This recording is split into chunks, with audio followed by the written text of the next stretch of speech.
Hello, everybody, and welcome to Ring Post Radio, the only podcast that takes a while to get its crap together. But boy, howdy, have we gotten it together to a certain degree. I'm your host, Ryan 19, and with me, as always, is the man, the myth, the legend, Scotty Edwards. Scotty, how are you doing? It's been a while. We had a little mini vacay, and I know for a fact, Scotty, of everything I know about you, Scotty, that you're well rested from that vacay. You're caught up. You're rip raring to go. Well, the vacay ended over a week ago, so like life is back. I've been doing life again for the past week, so I'm not refreshed anymore. I'm tired.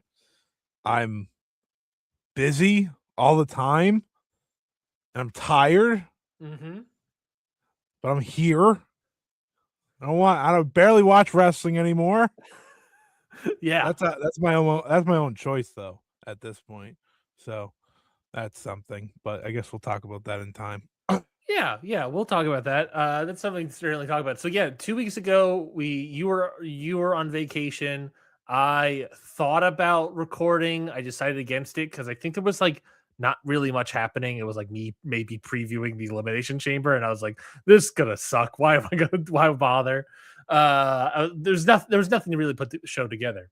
And then last week, and then in that time, it was like I can catch up on some wrestling. Scotty, I barely watched any wrestling too. Nice.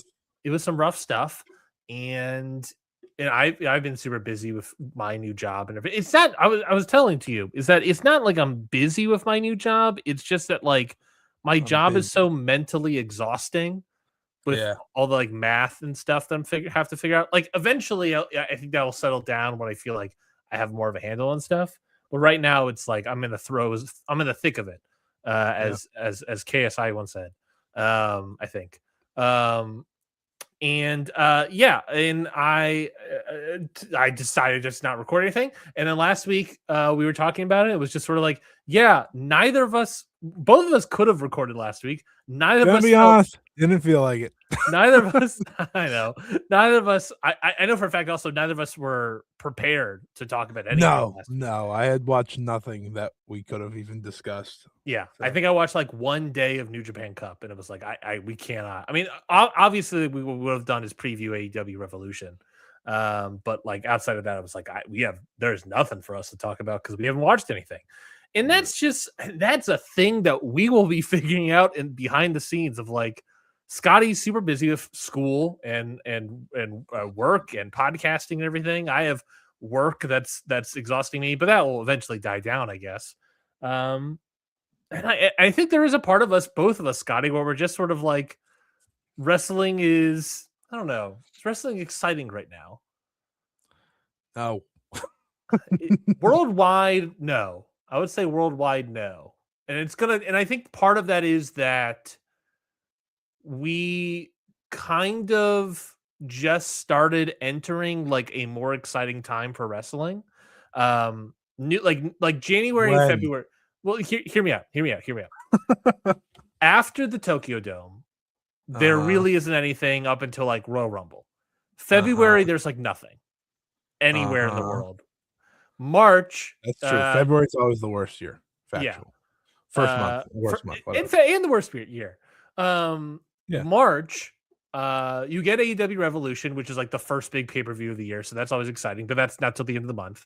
Outside of that, it's really the New Japan Cup, and I think it's Yeah. fair to say, I mean, I've watched 3 nights of it, Wow. Whole 3 nights. and they're all the first 3 nights. Largely skippable, boring stuff in these first 3 nights. I'll tell you that much, folks. I've seen that conversation online as well that like the entire first round is skippable, which I'm like, yeah, I could have guessed that too. I don't know why I'm watching it, but I'm doing it. I gotta catch up for next week. But it's this thing of that I think that wrestling typically has this lull in the beginning of the year. I think you would agree with me. March is typically when things pick up, maybe of New Japan Cup. New Japan Cup is not doing it, I think, this year. So I I know think, people are talking about it, but I don't know if it's good. I just know people are talking about it, yeah. which I guess is a good thing. I haven't seen a single soul on Blue Sky talking about it. I'll tell you that much. Well, the New Japan's fans didn't move over there. Yeah, that's partly true. There's a couple of people that popped over, but that's definitely partly true.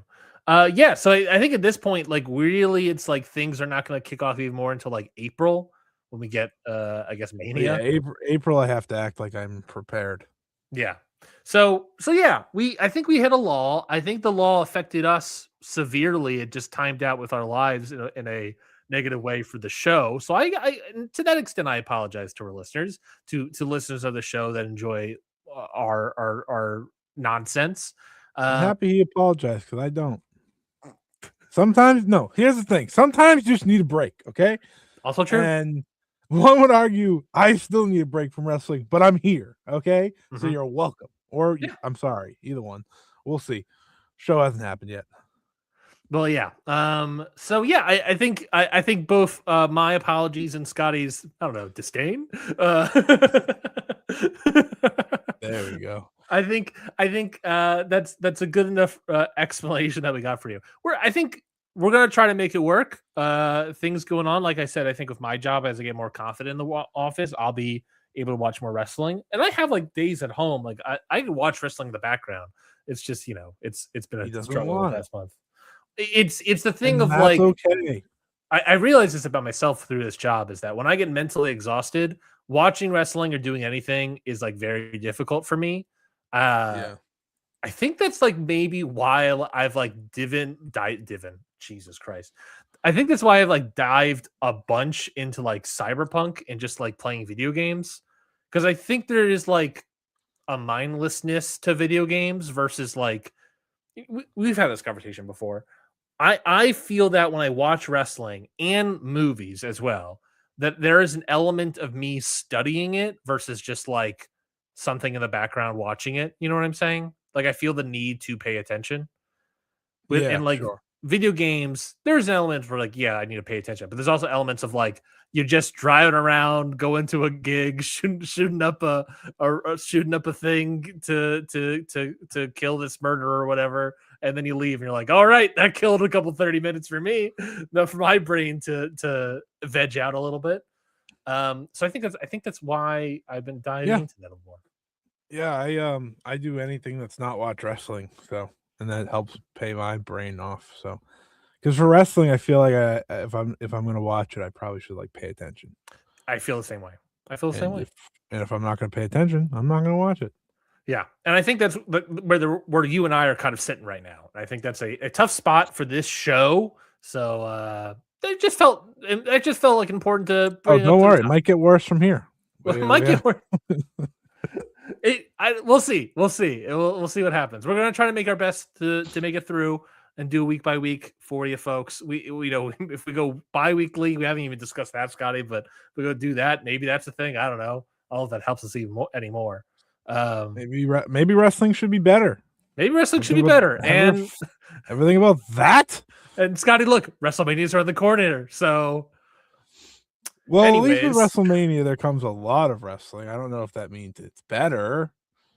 But are you excited to see Sandman return to the ring? I will not watch that match. It's not a real. That's not a real match. What do you mean? He's against the Invisible Man, I think. Yep, that's not a real match. What do you mean? It's the Invisible Man. That's not a real match. Is it a real match if the Invisible Man has a cage match rating? Nope. I'm gonna look it up. Does he? Invisible Man. Does he? Oh my god. Well, hold on. Hold on. No, I don't think so. There is a wrestler from England, Richard Walker, that calls himself the Invisible Man.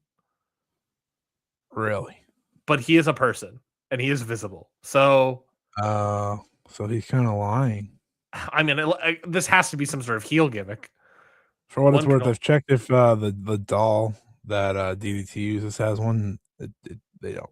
That's peculiar. That's insane. Is it though? It's not a real person. Yeah, but I don't have anything to say to that. Scotty, before we get into even more wrestling news, as we all know, this is secretly a movie podcast. Scotty, the Oscars, movies happened this past Sunday where we recorded a bunch of winners. Did you watch the Oscars, or are you too busy watching Revolution? I watched it in clips while I watched a classic Revolution. reason why Oscars are going to YouTube. Well, I did record the Oscars, and then I just ended up watching clips instead. That's fair. Unfortunately, if you don't watch it live, kind of Yeah. misses because you just learn everything by a scroll. So. Yeah, we were it was a dual screen experience at my house. There you go. Which was very tough because I believe it was Tony Storm, Marina Shafir was the in memoriam for the Oscars, and I was like, "Yay!" I was like, "Sorry, Tony, gotta pause, gotta mute this because I gotta pay attention to the in memoriam," which was great, which was a little great. You gotta pay attention to who died. It was a lot of heavy hitters. There was a lot. Any reaction to the Oscars? Any reaction to 2025 in movies as we close the book officially? I'm incredibly happy for Michael B. Jordan. Mm-hmm. That was like my only take from the entire Oscars. Like nothing else really offended me or affected me all that much. I was just incredibly happy he won, because if Sinners wasn't going to win, though I do love all the awards. Someone was like, so Sinners won all these awards and it wasn't the best picture. That's interesting. And it's like, yeah, that's how it works. Yeah, that's how this goes. Correct. It's like, but I was just really happy for him, because if Sinners wasn't going to win best picture, I'm happy it won. He won that. I thought he did a fantastic job. His speech was wonderful. It's just really cool to see him win that. Yeah, but I didn't have really any other major takes or anything. I was pretty fine with one battle after another winning if Sinners wasn't. So I really had, it was just kind of like chalk, like nothing except for, I guess, Michael B. Jordan, but he became the favorite like very late, so it wasn't really that much of a shock either. It was a shock in the sense of like, I was like, oh, maybe they'll go with Timothy this time around. And then at the same time, there was that opera stuff, which I think popped off after the voting closed. So I was like, maybe I don't think this will affect him too much, but still. I think it was just Michael B. Jordan was winning. Michael B. Jordan winning was a surprise to a degree, but it was also like, this is correct. And I think that's kind of what you're alluding to, is that like, I think a lot of the awards were like just correct. Like nothing that happened where I was like, what? Yeah. I was like, so like that's fine. Because I really liked what Paul Thomas Anderson said in his, I want to say it was the Best Picture speech, where he just sort of said that like he was alluding to 1975 being a great year for movies, and he said this was just like that. Anyone else could have won, and it would have made sense. And I was like, and I largely agree with that, because it's like anyone else could have won. So many different categories had like, it's a toss-up. I have no idea who's going to win this one. I think the only one that isn't that was probably Best Actress with Jessie Buckley. I think that was like it was more fairly a lock. But right. Yeah, more of a lock in it. But even then, it's like what it ended up being was like a celebration of movies, a celebration more specifically of Sinners in one battle, and then everyone else just kind of like fighting out for everything else. Yeah, I literally, again, that's why I had no problem. I feel like you celebrated the top two movies the most. And I think that was great. And I think like it's kind of what you just wanted to see from it. It's like you just want these two movies to get the love and respect they do. I do think there is a conversation that maybe we don't need to have, but like Sinners, I think, will be remembered longer for other reasons than just the movie itself. I think that there is a cultural impact and such that I know a lot of people were stressing of like that should have won for that. I was like, yeah, but Best Picture is whatever. Like, obviously, it would have meant a ton for Sinners to win. It would have been legitimately historic, and it would have been very cool. But I think with what they did win, it's going to be, it got great appreciation like it needed to. So I was happy with that. Yeah, I think I've been listening to this podcast called Critical Darlings, and they talk about, and they were talking about the Oscars, the entire run up. and they're sort of one of the hosts was sort of talking about how the Oscars are in their view is this sort of like it's sort of like the film industry checking in with itself, like it's sort of Yeah, having its own reflection moment and saying like what is the state of the film industry at this moment. And to right. be a toss up between these two movies, I think is very strong. I do agree that like I think Sinners will be seen as more of a timeless movie, mostly Yeah, because it's a period piece.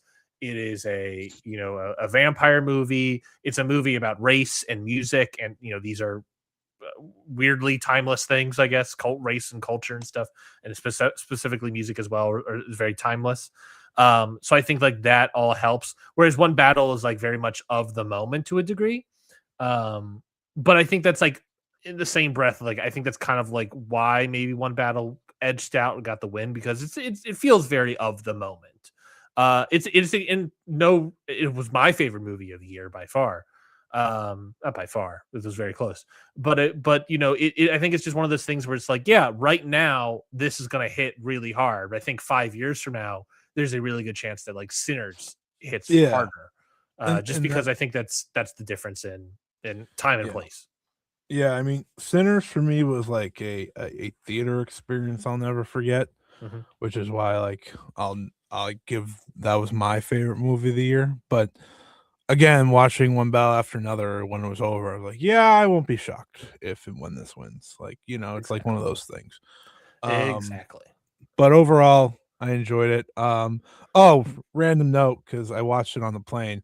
The fact that anyone ever uttered the words that Dwayne Johnson should be uttered or in the conversation for Smashing Machine is completely wrong. I Oh, just here we want to put go. that out I there. okay. This is how I we start tying back to wrestling a little bit. Scotty, Yeah, I you watched heard that my movie review. on the You heard plane. my review on the show Yeah, many moons ago, and you were like, yeah, okay, yeah, yeah, yeah. Do you see yeah. what I'm talking about? I don't understand how people are like, The Rock needs to be nominated. Listen, it's a fine movie. Like, it's not Yeah. bad. It is Yes. a fine, like, middle of the road, 2.5, 3-star movie. Like, I that's think what it's it I think was a to me. real solid airplane movie. I think that's a great Yeah, choice. absolutely. That's why I picked it for the airplane, of course. But like, I watched it, I was like, you're kidding. Like, the only great like acting performance is Emily Blunt. Let's Yep. I don't understand what we're talking about. Yeah, no, I was stunned and I was like, this guy's a loser. That was the purpose of the movie. All right, moving on. Yeah, you can see what I'm talking about though. My review is basically like this movie is good only if you like The Rock's performance. If you don't like Yeah. me, I'm like, it's I fine. I didn't like dislike it. It's just like, what? Like it was Yeah, like, what are we talking about? It's like yeah, it's yeah, yeah. fine. It's like it's good for The Rock. I also think it's one of those things that like, it's also a little bit of hindsight to a degree, right? Because it is like, in the moment of when that movie came out, you're like, yeah, I could see The Rock maybe getting a nomination. And then you get like, Then a you look bunch at the more. year and you're like, no. Yeah, then you look at the breadth of the entire year, like, oh no, he's not sniffing this. No. It No. is like if that movie came out, I don't know, any other year, maybe even like this year, because Yeah. I'm not too confident in how this year will be. But like just looking at like any other year, any of these other movies could have won Best Picture, and The Rock could Yeah. have easily been nominated for an Oscar. Yeah, I don't know. It's Yeah, crazy to me. I agree. Absolutely crazy to me. I I was agree. like I was like, "All right, I don't wanna watch this anymore." Well, that's a perfect way to tie back to all the way back to wrestling with The Rock. You're Thank you for welcome. the transition. So let's talk about it. Let's talk about professional wrestling as we do many times on this program. And we'll start off with AEW Revolution, which was their big first pay-per-view of the year for All Elite Wrestling out of the crypto.com arena. 12,590 in attendance in Los Angeles. All of them were the children of the Young Bucks. In attendance for the show. Scotty, we watched the program. We watched this. We ignore the Oscars. Why didn't I dual screen? I didn't ignore the Oscars. Me and my friend, like, were constantly updating about it and talking about that rather than the actual show that was in front of us. And I Which was is like, fair. we should have there was one point where we said we should have watched the Oscars. Um, This, of course, this was a sold out show in crypto.com arena, which is pretty freaking crazy, I gotta say. I think this is a really well put together card. I think the entire card looked great. If we were talking about it in the preview, the entire card looked pretty great. All in all, Overall thoughts on the pay-per-view, Scotty? What'd you think? I don't like how AEW pay-per-views are booked. Okay. It's too much. Okay. I think we might have said this before, but it's like you eat a lot of junk food. If you have too much, you get sick. That's how I feel watching AEW shows, AEW pay-per-views specifically. Because by a certain point in the show, I'm just like, all right, I get it. You can kick out at 1. I know this is a big topic point, so I'm going to say that one.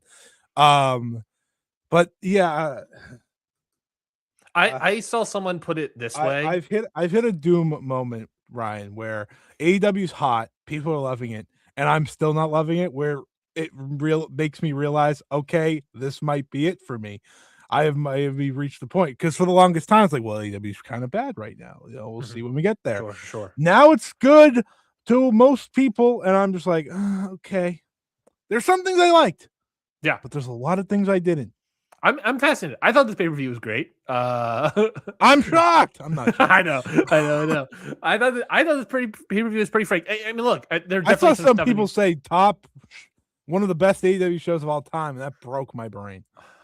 Is it one of the best? It's up there for me. I mean, easy, like it's probably easy to like top 10, top 5. I have to think about it, but I think all in all, like, was there anything that was like, there's a little, I was going to say any momentous sort of things that come out of it, like match of the year contenders. No, I don't know if there was necessarily match of the year contenders. I think there were just a lot of great matches that I really enjoyed.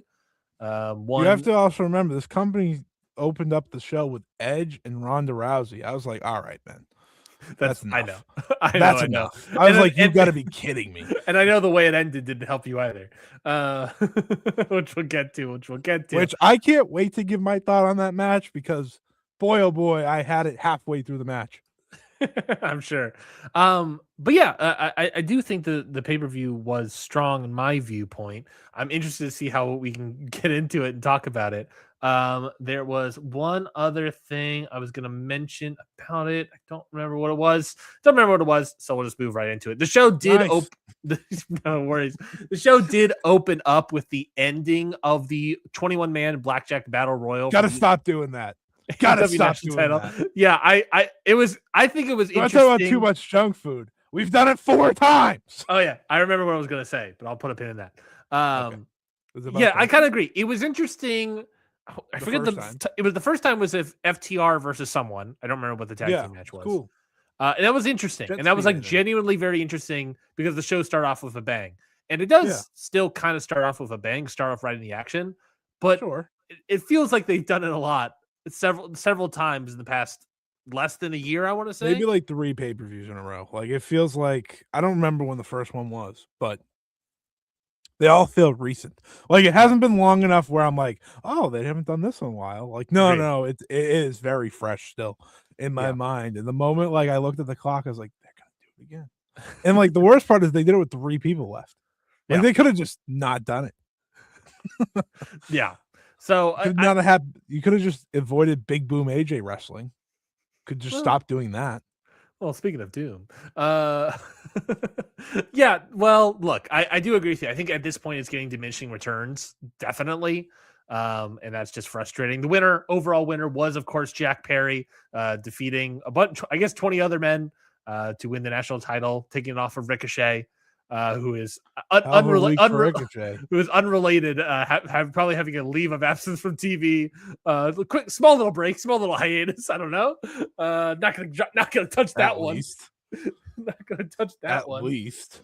But yeah, Jack Perry wins the national title. New belt for Jack Perry. I don't know. Did you have any thoughts on this one? I didn't really have a lot. Yeah, here's my thought. Why is this belt a thing? That was belt's a thing, so that now we can see Jack Perry in New Japan and in CMLL and in Rev Pro and other partners. I'm sure that's the world was asking for. It was a nice moment for him in Hollywood because he's home and stuff. That was it. I think you're right. I think you're right, and that's really what the moment was for. And look, in that regard, I'm not upset about that. I just wish the title didn't exist. Yeah, well, It does. It sure does. So It get used sure to it, does. buddy. This was I will say this was the first time I've seen the belt since it debuted. You're telling me you didn't watch Rev Pro Uprising to see Ricochet defeat Nino Bryant to retain the title? No, I did not see that. I did not see that. I'm trying to see where he has he has defended the title. So it was he won it on AEW, defended in Ring of Honor, defended Rev Pro, defended in obviously a bunch of AEW stuff. CMLL as well against Titan. I remember watching that one. Never defended it in New Japan. I'm actually surprised he actually didn't defend that, but New Japan didn't run too much stuff. I think they only had one. Yeah, he did. He defended against Taiji Shimori, did he not? Not a. Oh yes, you're right. You're right. He did defend it against Taiji Shimori at New Beginning USA. The Bone Soldier himself. Get bodied. So yeah, so get ready to see Jack Perry defended against a bunch more people. Didn't we already do this? Like, didn't we already give him a belt and it didn't go well? Oh wait, he was a heel. Never mind. Yeah. This time he's a face. So have you thought about that? He's better wrestler as a face. I remember, I'll pull the pin out here and say, I remember what my thought was. It was someone else's thought, which was that someone made the comparison that Tony Khan pay-per-views, this extends into the Ring of Honor verse, Tony Khan pay-per-views and their belief are that Tony Khan treats pay-per-views like Costco.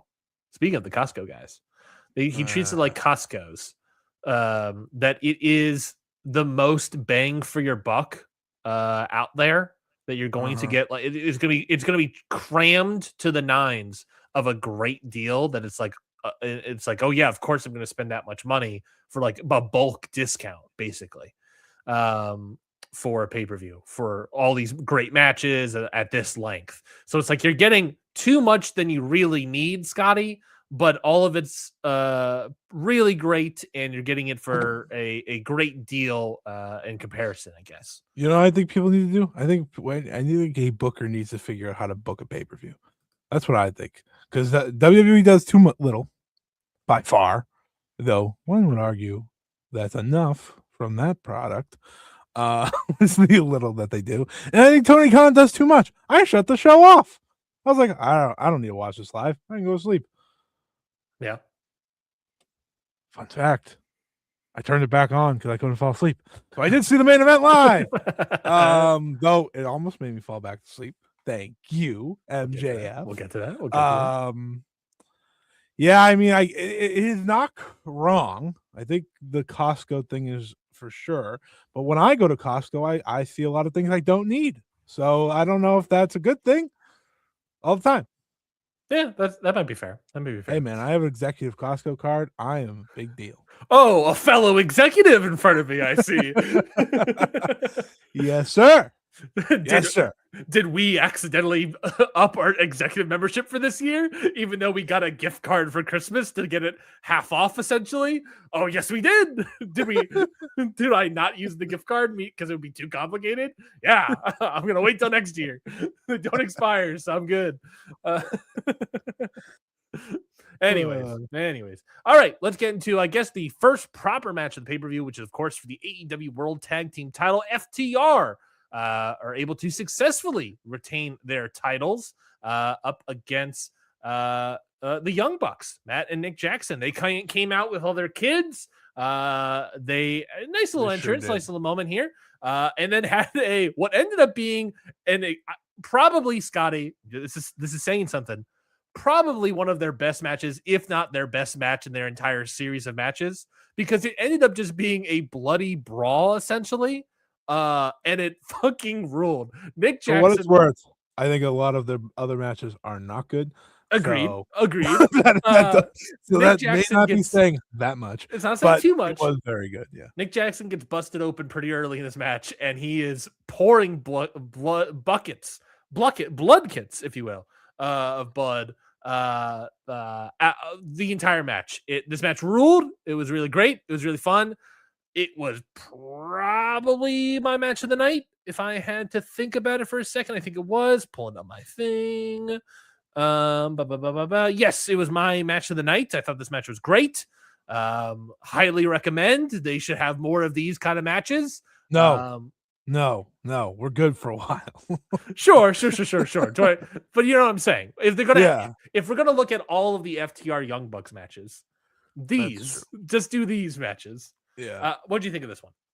I thought it was great until they kicked out of the Meltzer driver, and then it pissed me off. Every single time.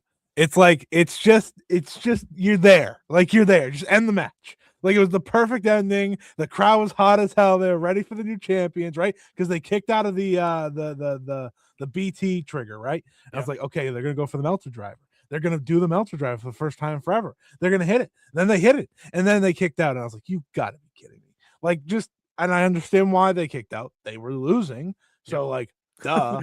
But I was a simple angry 1-1 there because it was at that moment 1-1. I said, "Oh my fucking god, Edge and Christian are coming back to win these belts." That's literally what I said when they kicked out. So I was like, "Whatever, just finish the match. I don't care." I was so angry. It was a great match. I didn't get as angry as you, but I did think of the same thought of like, it's Edge and Christian. Because it was just like the realization of like, stupid, you know. So that sucked, that realization, because then it was immediately answered right after, and I was like, "All right, man." After the match, we get the entrance of Cope, and then the with the terrible little video of avenge and revenge, and I'm like, "Fuck you." I was watching. I was like, "What is this? What is happening?" The Avengers were showing up for a second. I was like, "Wait a minute." They were for Warner Brothers. That can't happen. That's why that won't happen. Yeah, I thought the match was great.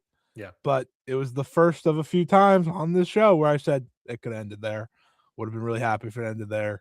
Would have called this one of the best matches of the year probably if it ended there. Instead, it just diluted my brain because I was like, "Oh, why? That does pick up a point I wanted to say at the top. Is like, I think a lot of the show is great, but there were a lot of like just things that happened that were like, why is this happening here? Like Cope. I mean, like I get it. Why is it happening here? I understand why it's happening here, but it's the thing. I think it's like all the things, right? We'll talk about it later with like Rhonda. It's like, yeah, I know why Rhonda is happening here, but I don't necessarily want that to happen. I like something. You know what's funny? I said to my friend, literally as that match was starting, I was like, "Oh yeah, remember Maria Shafir's a friend with Rhonda, and she's fighting soon." And I go, "Oh no." I go, "They won't," and then they did.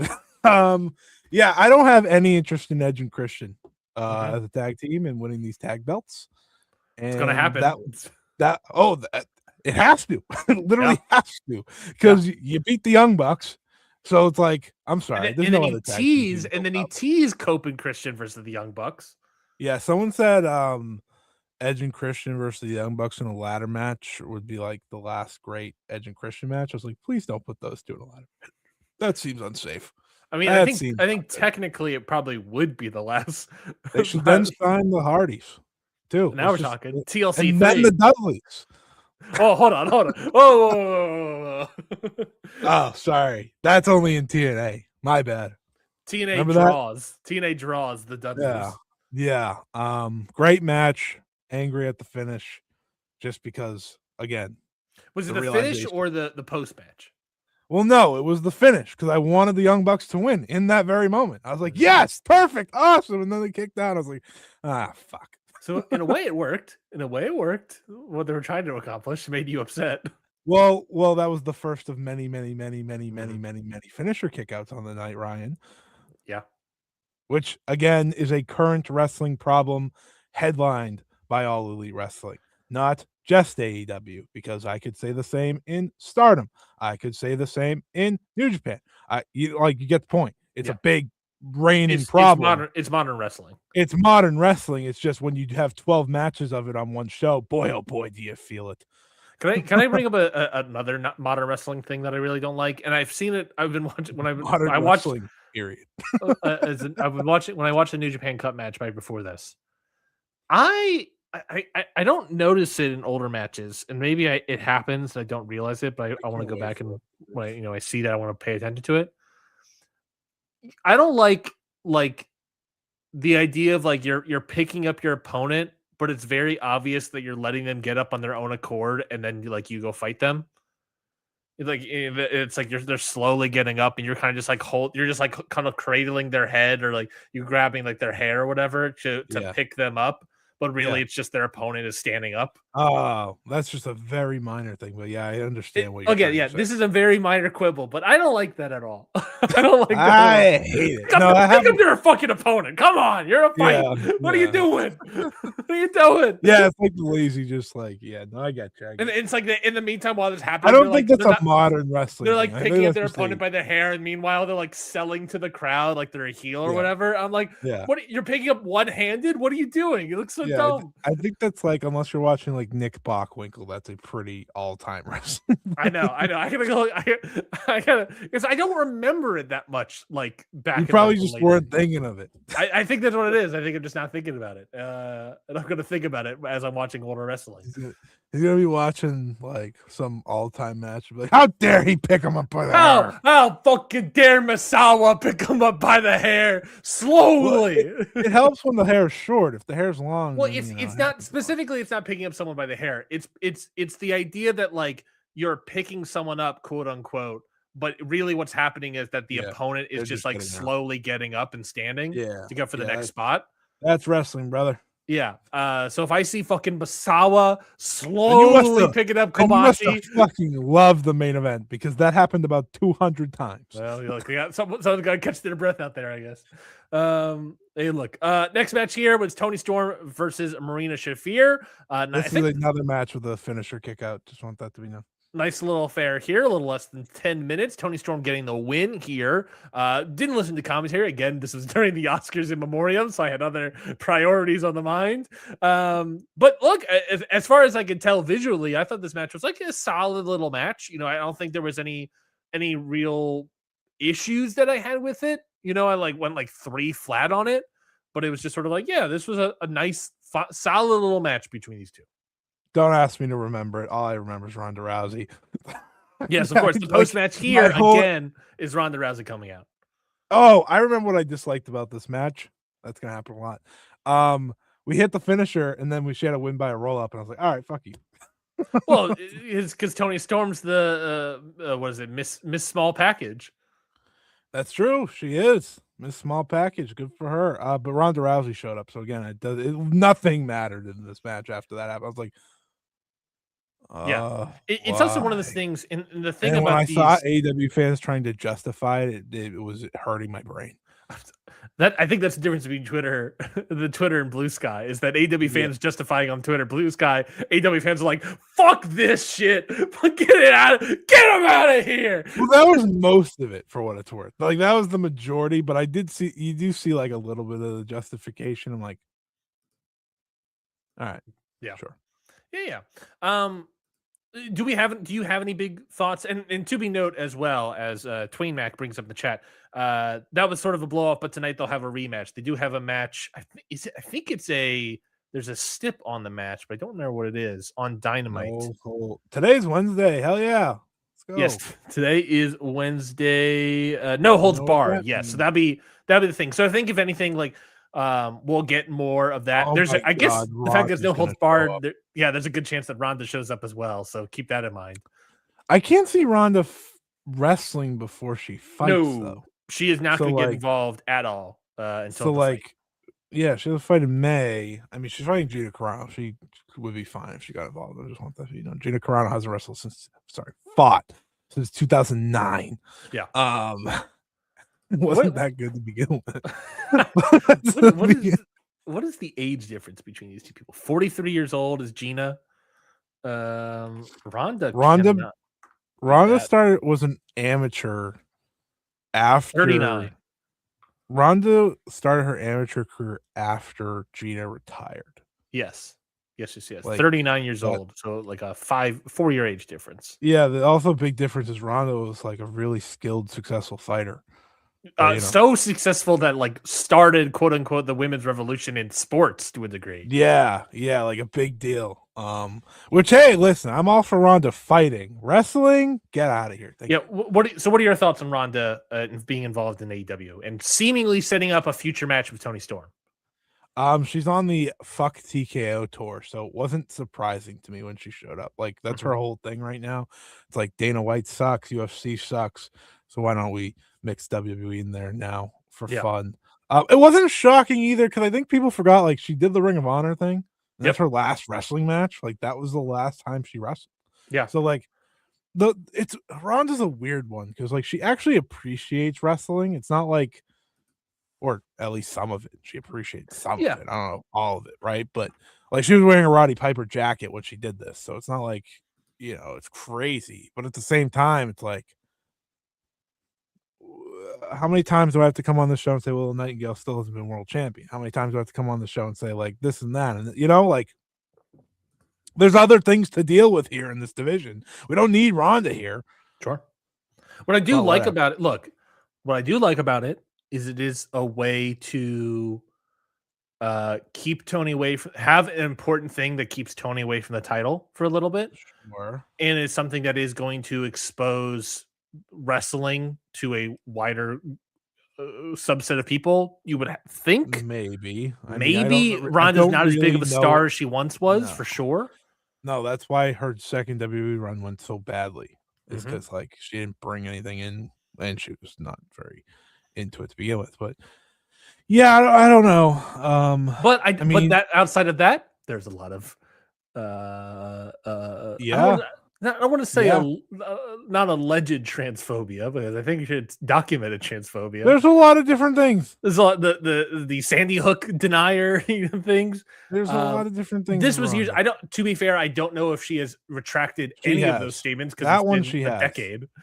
That one I'm pretty sure she has, but like, I'm not making up for the.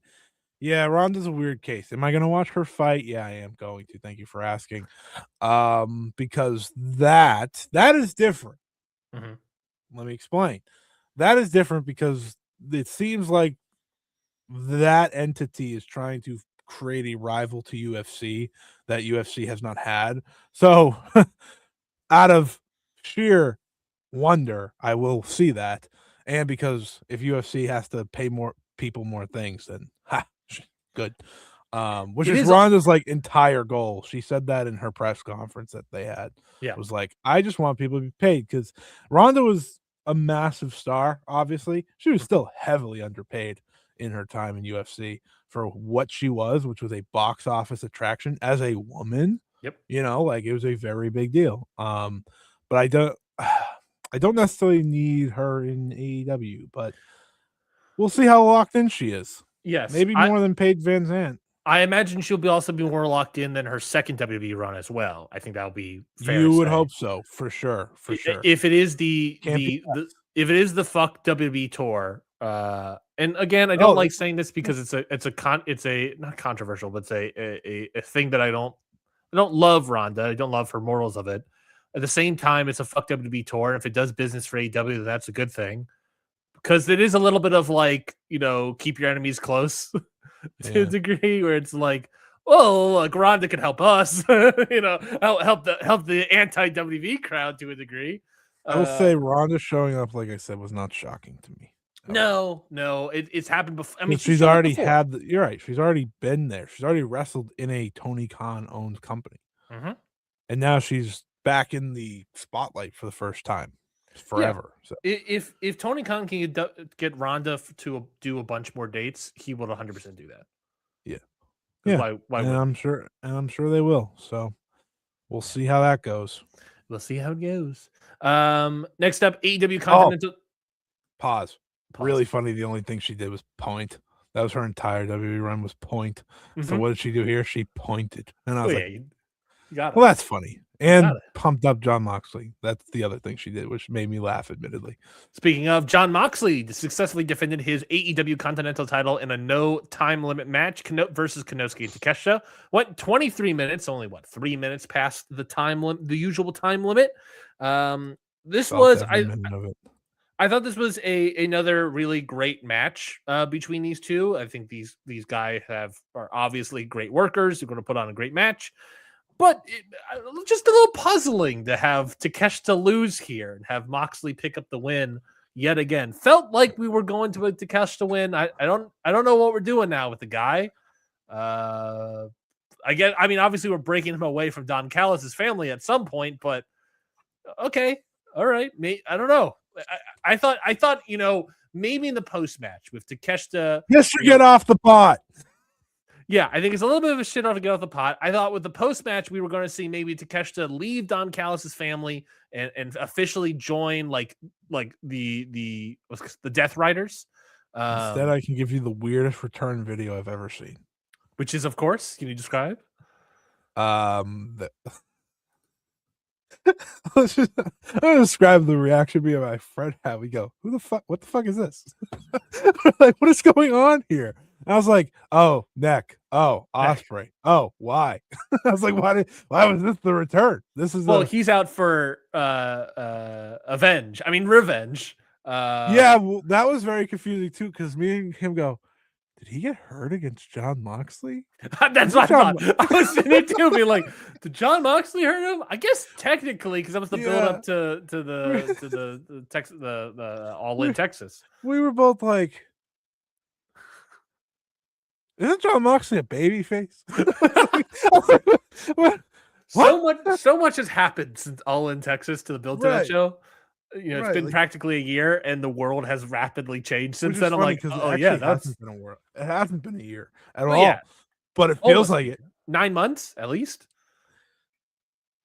Yeah. It's been a whole baby since then. It feels a lot more recent than it is, but at the same time, feels a lot longer ago than it is. Exactly. This is also the third return, I guess, in a way, if you count Ronda. Me and my friend were counting. We were like, how many can we go in a row? It's like, if someone turns heel, that also counts, like the rest of the way. They stopped after a while, but I was like, that's a lot in a row. The match. Right. I don't like when these two wrestle each other. What? I hate when these two wrestle each other. I don't like their chemistry. I don't like Takeshita anymore. It's very sad. Wow, what happened? He lost it since the G1. I don't disagree. I think it has to do with him being in the middle. I don't think he knows what he's supposed to do. I think it's hurting him. I disagree that I don't think he's I don't enjoy his wrestling. I still very much enjoy his wrestling. I do agree with you that since the G1, since that whole world title reign in New Japan, he has felt weirdly aimless, especially in AEW. But I get it for feeling aimless in AEW when you're world champion of New Japan. But since then, it's just been the whole will they, won't they with Okada went on way too long. It still hasn't. It's not only hasn't resolved, it's no longer a thing they do on television. Yeah. So it's this thing of one of their worst angles maybe ever if they never pay it off. Well, no, the worst angle that they never paid off was Bowens and Caster, if I'm not mistaken. That breakup, the Acclaimed breakup, that was a terrible angle. This is just sort of meandering and then meandering for months for way too long, and then now it's just not doing anything, and we're like, is it still happening? Is there some sort of thing happening? I don't know what's going on. Here's what I will tell you that this show told me. The number one guy in the Don Callis family is not Kazuchika Okada, it's not Takeshita, and it's not Kyle Fletcher anymore. Because who is Don Callis out there for on this show? Andrade El Idolo. Mark Davis. No, he was out there for Andrade, and that was notable to me. Well, what was notable for me? That Andrade was obviously not wearing his Don Callis family starter jacket. What are we doing, buddy? No, he doesn't need to. It happens when you have a championship. The match with Takeshita and John Moxley. Didn't like it. Don't like them wrestling. That's crazy. I'm happy John Moxley's gonna. I don't know what the fuck he's gonna be. That's my big thing. What is he, a heel now? I don't know. Will Ospreay hates him. Tony Mac brings up he's a babyface, but tucked tail and ran away like a heel. Shrugged shoulders. He's been a babyface for the past 5 months. Not 5 months, but 4 months at least. Well, we were reflecting on that while we were watching the show. At least since the classic. I think we were talking about that when Maria Fear came out. Is that what's interesting about the Death Riders is that they're working this kind of tweener thing where Moxley's a face, but everyone else is a heel. Yeah. And I was like, did Moxley change that much? Not really. You could easily just revert him back. And maybe that's what they're doing with Ospreay. I don't know. It's sort of needs to be seen, I guess. Yeah, sure.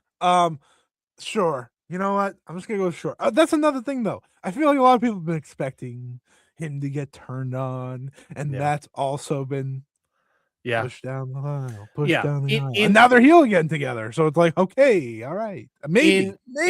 In Mox's defense, that was really more the audio, the For like sure. Twitter fingers going off, being like, "Oh, Wheeler Yuta's the new Death Riders leader," or whatever, which is ridiculous. Ronda Rousey is actually. Anyways, well, we can all agree it should be. I will say Maria this. Shafir. It should be Maria Shafir. It's obviously a very good thing that Ospreay's back.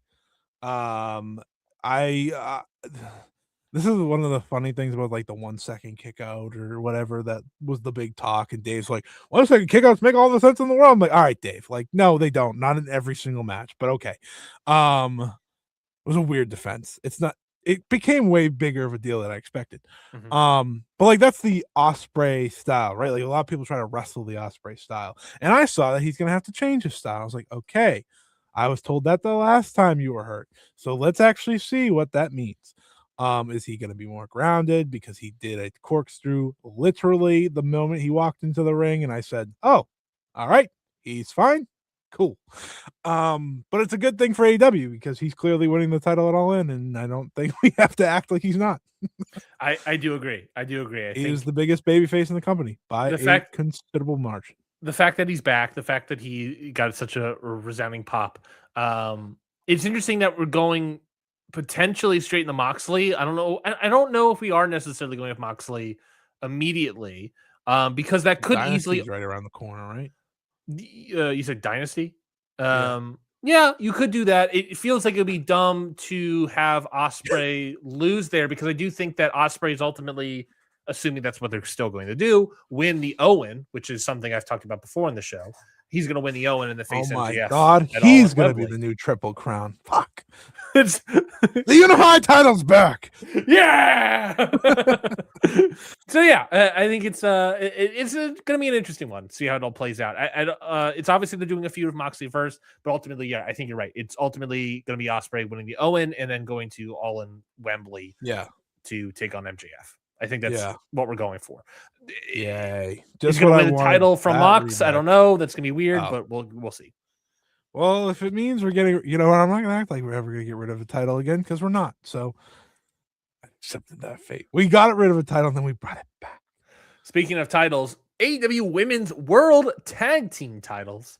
It is the brand new team, brand new name team of the Divine Dominion, Lena Cross and Megan Bayne, defeating the team of Baszler Wrath, Harley Cameron, Willow Nightingale. The whole story of this match is basically Willow had the match against who was it at the beginning? Who was in the pre-show? Lena Cross. Thank you. I couldn't remember. Who, Willow successfully defended the TBS title, but was walking away with a shoulder injury. But was still okay to clear to wrestle, so that she wrestled. And 5 minutes later, they lost their titles. So I think it's totally fine. I think Babes of Wrath got very stale. After a while. This feud has felt like has also been going on forever, and I'm glad that we kind of are able to move on from it with this new team. This match was the worst match of the show. It wasn't necessarily bad. It was just like aggressively fine, just like whatever. Because like the whole matches were also telling a story about Willow being slightly injured. So it's like whatever, but yeah, I'm more of just glad that like Babes of Wrath, nice win, but like their reign didn't really go anywhere, and let's move it on to another team. I'm glad that we're finally moving on that at this point. Yeah. I think they did the right thing of making this pretty much a squash. I just wouldn't pin Willow. I know she's hurt, but like you could have used that for why she couldn't save Harley. She's literally Harley Cameron. Like, come on. But I do like that they were quick with it, which it should have been. Agreed. That was like the best part of that. Megan Bayne and Lena Cross could be great champions. Could be. We'll see how the reign goes. I like the vibe of their team, which is a good start. Yeah. The Divine Dominion. I've called them Divine Kingdom like 10 times. Yeah, the name could use a little work. For sure. for sure. I was trying to remember what Micah and Megan were called, and I thought it was the same thing. I still have not figured out what they were called. Thank you for asking. Wait, Divine Kingdom. I knew it. So this is just reheating a little bit. Yeah, we're eating some nachos. No big deal. No big deal whatsoever. Instead of Wrestle Kingdom, it's Dominion. Ah, you bastards. Next match, singles match here, special singles. Swerve Strickland versus Brody King, the most violent versus the most, I don't know, iced out. Swerve versus Brody King. Swerve picking up the win, a little under 15 minutes. I thought it was a really solid, really good match between the two. Nice little, I think it went like 3 3/4, I think is what I went on this. I thought this match was really solid. Swerve's really good. Brody King's really good. I'm totally okay with Brody King getting the loss here, and Swerve staying up in sort of world title contender period. And obviously, to stick with the theme of the night, we had a return with Kenny Omega afterwards to successfully defend Brody King from defend Swerve Strickland from stomping Brody King's head into cinder blocks. So that's fun. But no Bandito to be found there, but Kenny Omega did make his return. Wasn't the reason the match didn't happen here is because Kenny couldn't be on the show? Yeah. He was on the show. Well, I don't know if it was actually on the show or kayfabe couldn't be on the show. Yeah. Okay. It was kayfabe couldn't be on the show. I don't know if it was actually. He wasn't on the show for sure. Mm-hmm. And then he was. And then he was. He's definitely on the show. Okay. Exactly. Mm-hmm. Yeah, it's fine. That's fine. Swerve's trying to figure out himself. That's what I've landed on. He doesn't feel like Swerve of old. I think he's still trying to figure out his bigger, violent, obvious, his dangerous thing. Right. He's gotten bigger. Right. He's more muscular and such, and with that, you have to change your style. Right. I always bring up when Andrade left WWE the first time, and he was gigantic. Yeah. Remember that? He took a while to figure who he was out. I think Swerve's kind of doing the same thing, while agree. Also trying to be heel and, like you said, a bit more violent and stuff like that. So I think that was the one thing that hurt it a little for me, because you could see it happening in real time. Yep. But they did a solid enough job. Yeah, it's one of the things that's just, it's going to take time. And yeah, it was a means to an end, right? It was him beating Brody to get back to Kenny. Yeah. Where do we all go from here? I have no idea. Brody King goes nowhere. Brody King is going to have a nice first, maybe 2 matches. The Owen Hart. The Owen, yeah. But Swerve will also do really well in there. Like, they are setting up the Swerve and Kenny. They are setting the Owen to be interesting. But obviously, the next step is Swerve and Kenny, but probably at Dynasty. Oh, the Owen happens at Double or Nothing? Correct. That's the finals. Right. Oh, so that's coming up. Okay. All right. Yeah. That's why I keep bringing it up. It is around the corner. I feel like in the past, Owen has started sometimes at Dynasty. Yeah. So I'm happy to know Mercedes Moné is going back to back. I think that's likely. If anything, losing in the last one, so they have to take her title away. She doesn't have any titles. But no. Oh, to take that. One of the titles she carries around is the Owen title. So that they could do that. Right. But they could just easily take that away.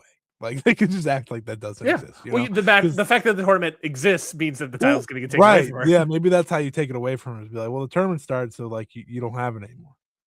The only way she can get the title back is by getting by winning the whole thing again, going back to back. Who is the world champion? The world champion is Tekla, or Willow.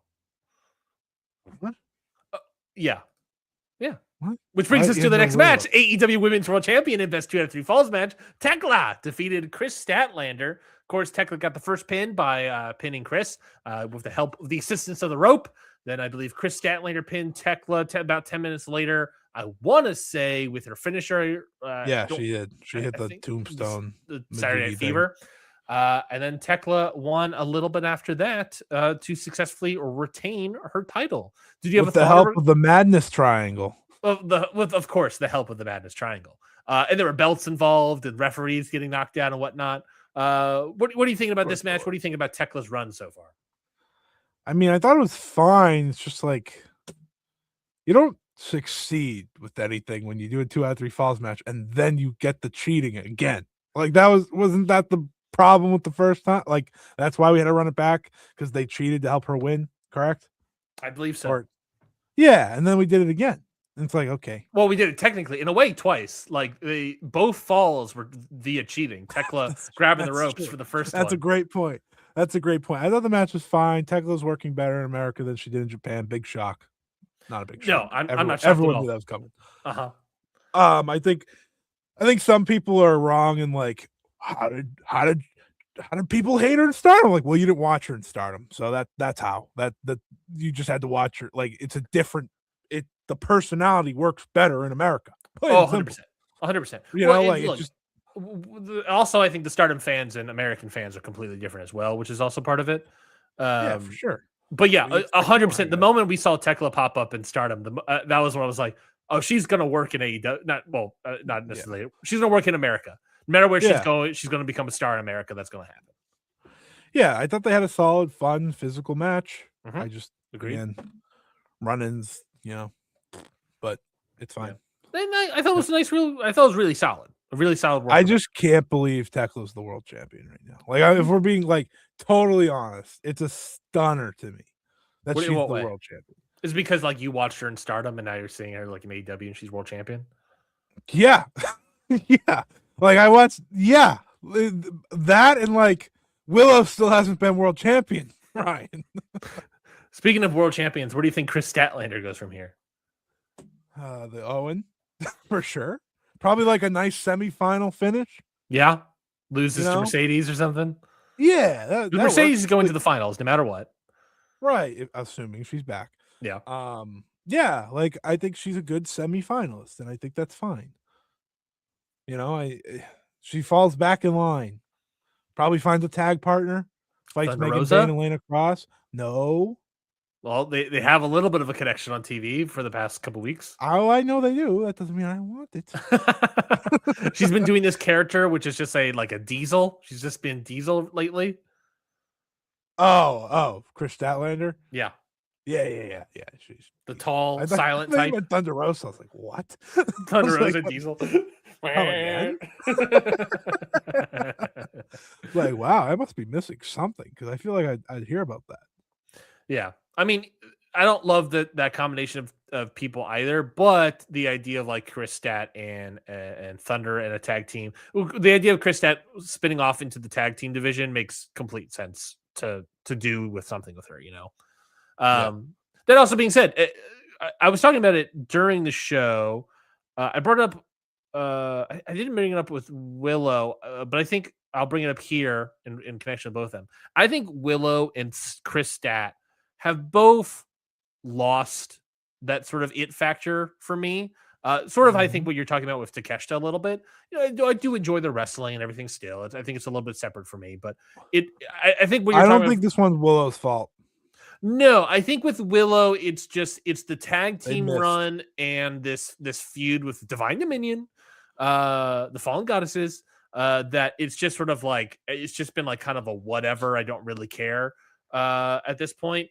Stat, I mean, we truly, Scotty, the only time Stat has been peak of interesting, I think, for us is her run as a heel with Stoke. Yeah. Let's be real. They've fumbled both of them since that match. Tremendously. Oh, yeah. Massively. In ways I never could have expected. From that match, it took forever, but they decided to build up a tag team division, which, it's not a bad idea, but like, I think you could have done something else. And then Chris Stat wins the world title, but like off of a sneaky 4-way quick pin off of Tony Storm or whatever. And then just the reign was whatever, and now she lost it very quickly to Tekla. And it's like, okay, and now she's going to do her own thing. And I don't know. I think Chris Stat needs something, and the only time we've ever seen that something, Scotty, is with a manager. So I guess this is when I'll say that I'm going to put my vote. I'm going to put my hand in, Scotty, to get Chris Stat a starter jacket and have her team up with Don Callis. Why not? Who cares? Have her and Lance Archer dressed exactly the same. big oversized Jeff Hardy t-shirt, not Jeff Hardy, and Hardy t-shirt, biker glasses, just and just have them go out and beat up people. Why not? Beat up so that way she can beat up Marina Shafir, and she can beat up John Moxley or something. Just do something else because she needs someone to. She just doesn't have the charisma enough on screen, and now her new gimmick is, what if I had no charisma at all and just be silent and stand there? So we'll see. I mean, again, I think you can just look at their women's division, and there's a lot of ups and downs that do not go away.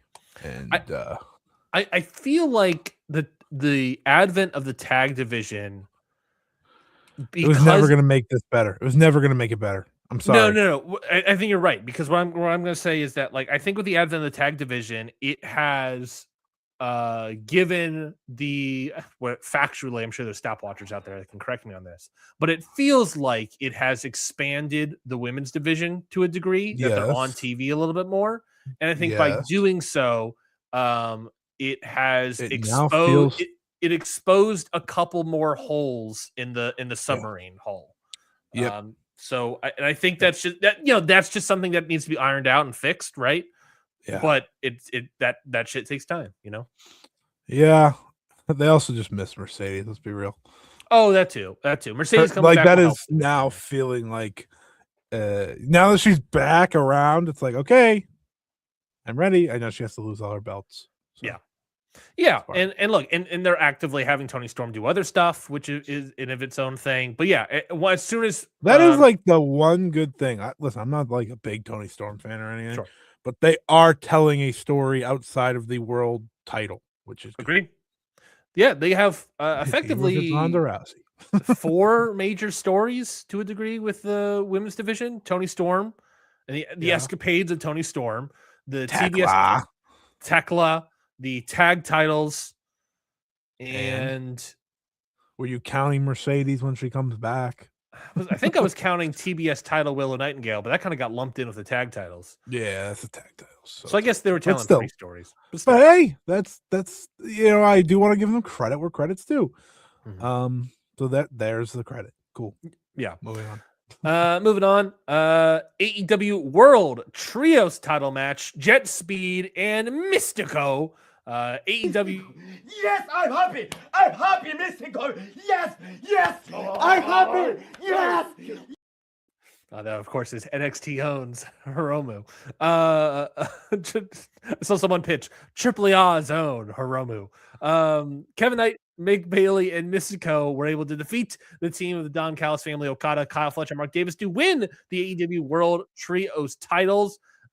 Scotty, I thought this match was loads of fun. Mystico out there being his best, and of course the good guys defeat the bad guys, get the win, and then we see that old match graphic with Mystico becoming AEW signed. So before we talk about Mystico being signed to AEW, what do you think about the match itself? I think they should just give Kevin Knight a top title. I don't think we have to wait long. He is one of the most dynamic, exciting parts of this entire company. I find him more exciting than most of the people they push already. Mm-hmm. Because look at everyone they push, right? The main event, I've watched those two be pushed for every fucking year of this company.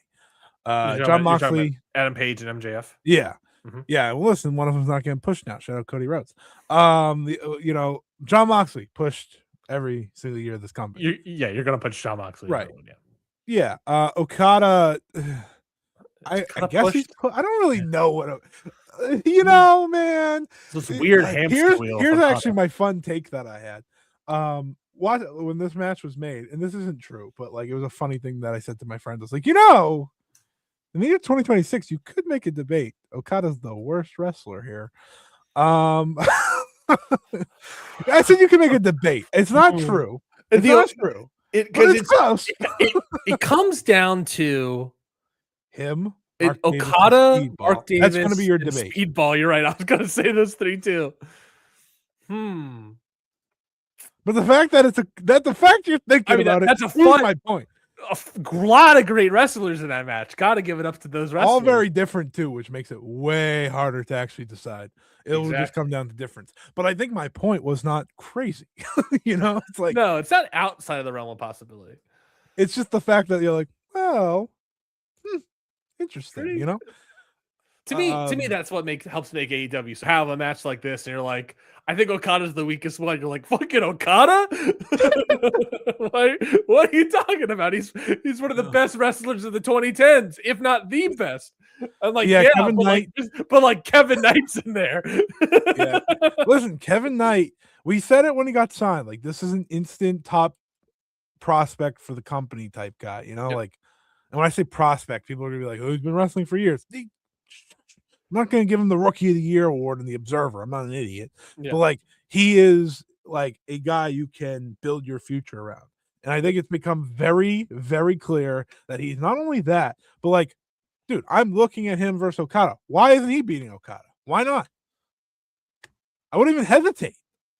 He is a guy. He is a absolute guy who has stepped up every match you've had. I haven't seen it, but I was told the MJF match was quite good.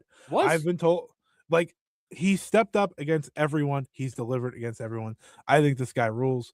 Obviously, Mystico having a belt is never a bad thing. And Speedball's a good third. Like, Speedball is a very good third in a trio. I like the way they use Speedball. Agreed. Because I think Speedball is one of the an underrated signing. Because he's not like a main event or anything like that. But they've been used him consistently, and he's been great consistent. Funnily enough, it's actually how I feel about Tommaso Ciampa, which might be a scorching hot take, but no, I like Tommaso Ciampa. I like Tommaso Ciampa. I think he's fun. I was studying the tape, by the way, and I'm not fully caught up. I have to watch some TV shows and stuff, but I have 3 total AEW matches with 4 stars or higher this year. 3 total. That's crazy. 3. That Prove them from the show, though. That's crazy because I think I have. You said 4+? 75. I had 4+. I had 3 total. One of them has Tommaso Ciampa in it. I had 3 of this show alone. Yeah, well, listen. Yeah. Okay. Anyways, this match was a lot of fun, like you said. Yep. I have literally no critiques. Yeah. Little miscombobulation with Mystico at one point. Sure. That happens once in a while. I've seen Mystico wrestle a bunch of times. The legend can't always be on his A game, That's what makes Mystico so cool. But what matters is when he gets there. It's like, oh, is he hurt? I have no idea, but he's gonna keep going. That's my goal. Of Mystico. Give them all the title matches. This is what the trios champs should be. Just give them all the title matches. To speak to your thing about Kevin Knight real quick, I think what you're talking about is another weird modern wrestling quirk that has happened in the past couple. Are you about to attack Kevin Knight right now? No, we're going to attack the booking of modern wrestling. Oh yeah, let's attack the booking. Because it's not just AEW, it's WWE, it's a lot of other companies, New Japan especially. The jetpack. Speaking of jet speed, the jetpack push. What happened to it? Kevin Knight is a guy that could be easily primed. Wrestling is built off the backs of brand new stars popping up immediately and winning. WWE might be doing it for the first time in like a decade right now. I'm not too sure yet. With who? Big Oba, baby. Yeah, with Big Oba. But they can ruin that with one match, so we'll see. You're right. Because everyone was like, oh, yeah, Braun Breaker. And it's like, nope, we're moving slow. We're moving slow, Braun. Right.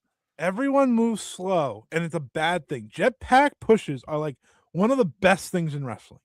Hulk Hogan was a jetpack. Well, his, I guess technically his second run in the company.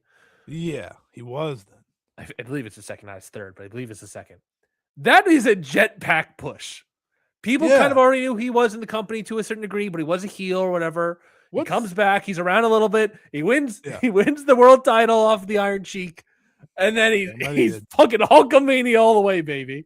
That's a jetpack push. Fun fact: big success. Could you believe it? What's the last jetpack push? Oh, I would have to look at like a list of champions. like I could look at like Joshi and very easily find it, but I'm specifically doing American wrestling because I know New Japan doesn't do it.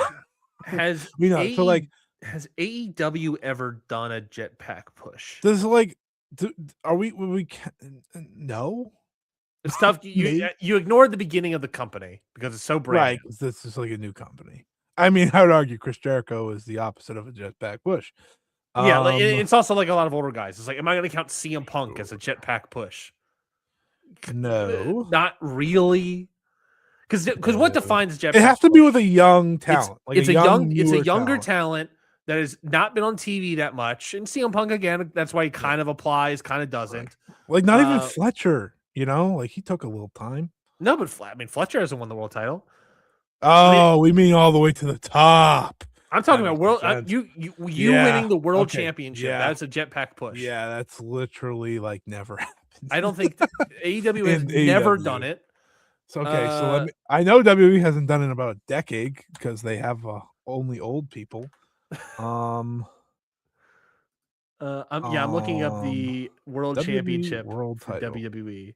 Because it's also like you had Roman Reigns hold the title forever. Cody Rhodes. Cody Rhodes kind of not. Well, no, Cody Rhodes definitely not jetpack. I take that back because his whole thing was I'm going to wait a year for the title. The closest for them in the past decade might be AJ Styles, which he's not young, but in WWE it was a shocker. But even then, he was there for 8 months. Never mind. It's like Big E is almost there, but no, he's been on TV forever. No, they don't get that credit. No. Kofi Kingston, same thing. He was there forever. Alberto Mahal, Del Rio, same thing. How long was Alberto Del Rio around? Oh God, I hope that's not true. Bray Wyatt. I should look at the world heavyweight title, huh? Not the WWE. The WWE never would get pushed like that. Yeah, AJ Styles maybe because he won the title like 8 months after returning. But again, he is sort of like a CM Punk thing where it's like, but he's been around TV forever, and he's a new guy. I can give you the last person they tried with and it failed. It is Finn Balor. Yes. They gave him the title immediately. That's a jetpack push. Again, and people were excited. There's the NXT. There's the NXT of it all, but Vince acted like that didn't exist, so it's fine.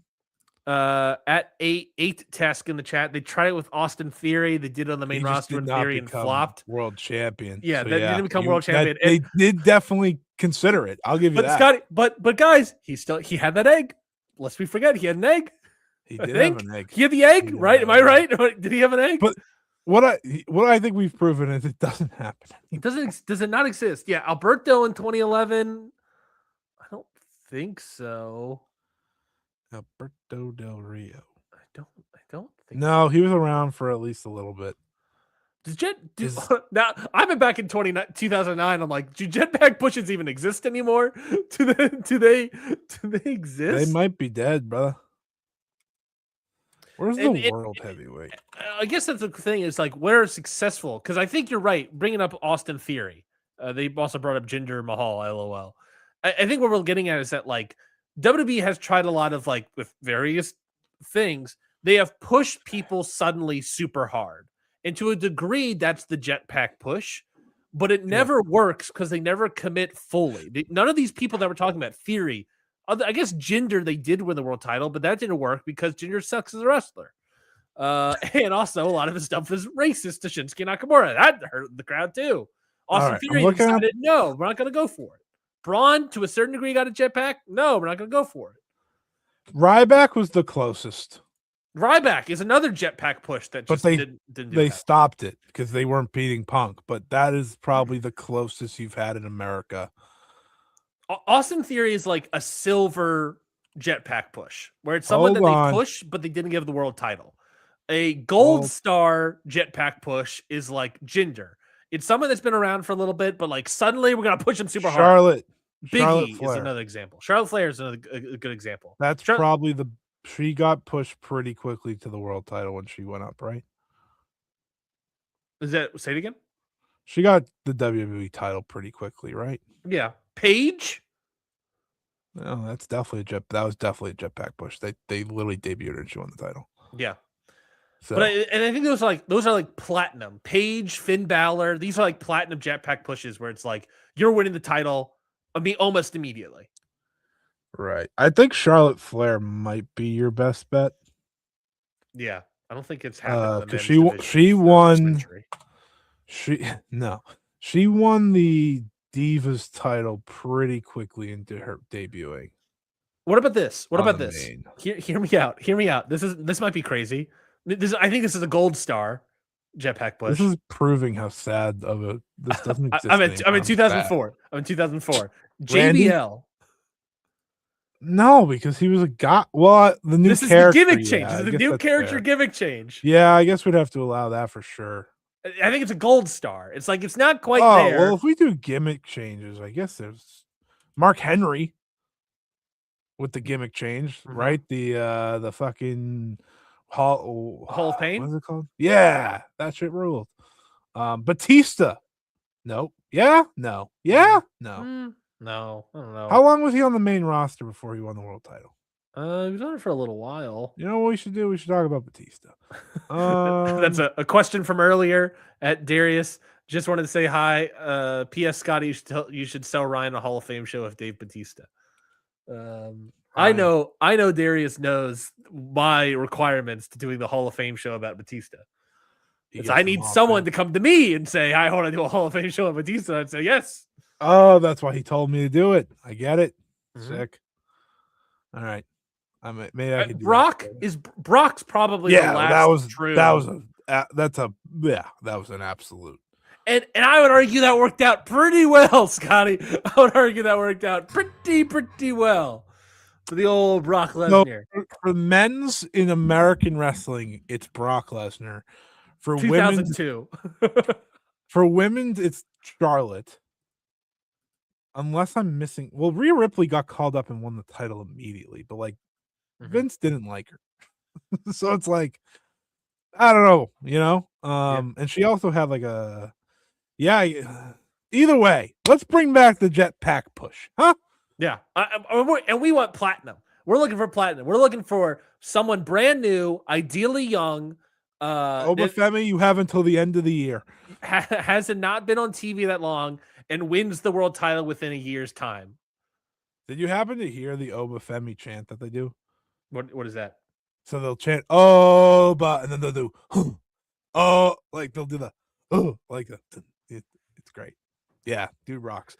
So I saw someone say it really well. He's like, I'm not a WWE fan at all, so I guess kind of watch from afar. But boy, oh boy, do I hope WWE fumbles Oba so AEW can have him.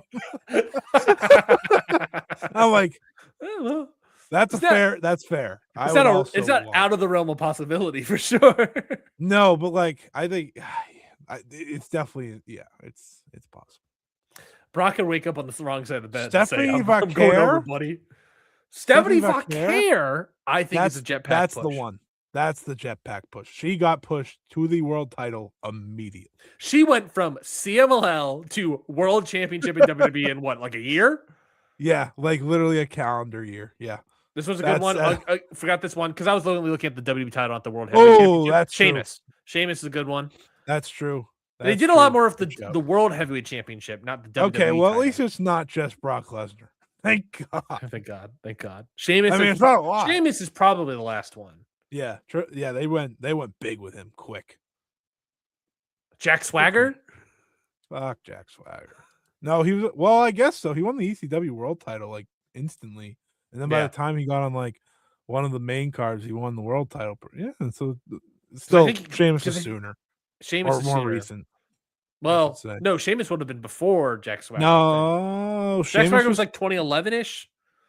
No. Wait, hold on. Let's check the tape. I think you might be right. I don't remember. Stop the presses.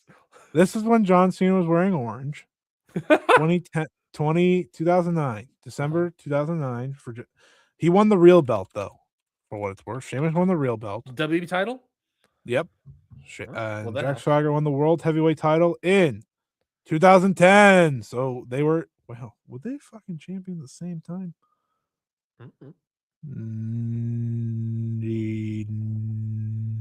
No. Okay. All right. All right, moving on. that last was way longer than I expected. Mystico.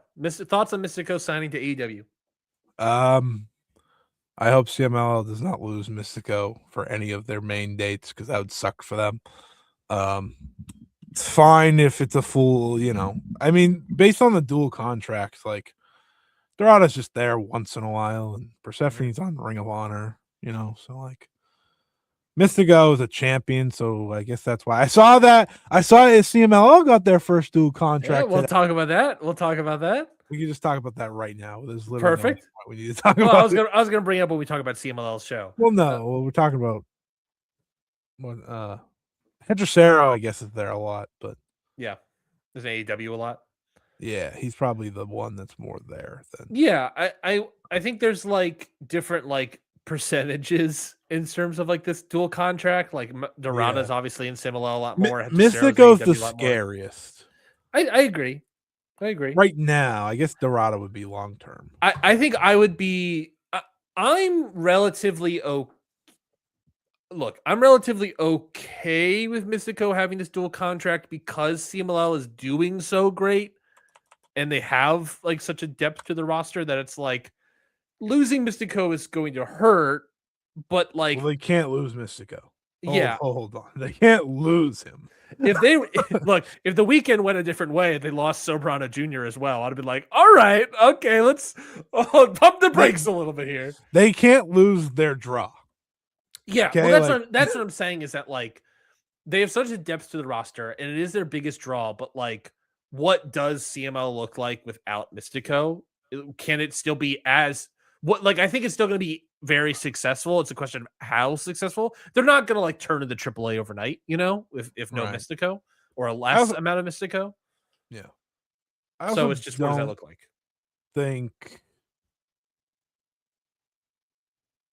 I don't think they're losing Mystico really at all. I assume he's just not on probably every show, I would assume he's just honestly for me, I think this is the most dual in that we're giving him a belt. Let's just act like he's here. Like that's what this one feels like to me. Dorada and Persephone to me feel more like prospective signings. Yeah. To not lose them. Mystico's more like Mystico. He won the Luthez last year. Let me sign up that guy. Right, we can say he's a part of the AEW roster. I think that's more what that is. I don't think he's gonna miss a Friday show unless he's just missing one because he's missing one.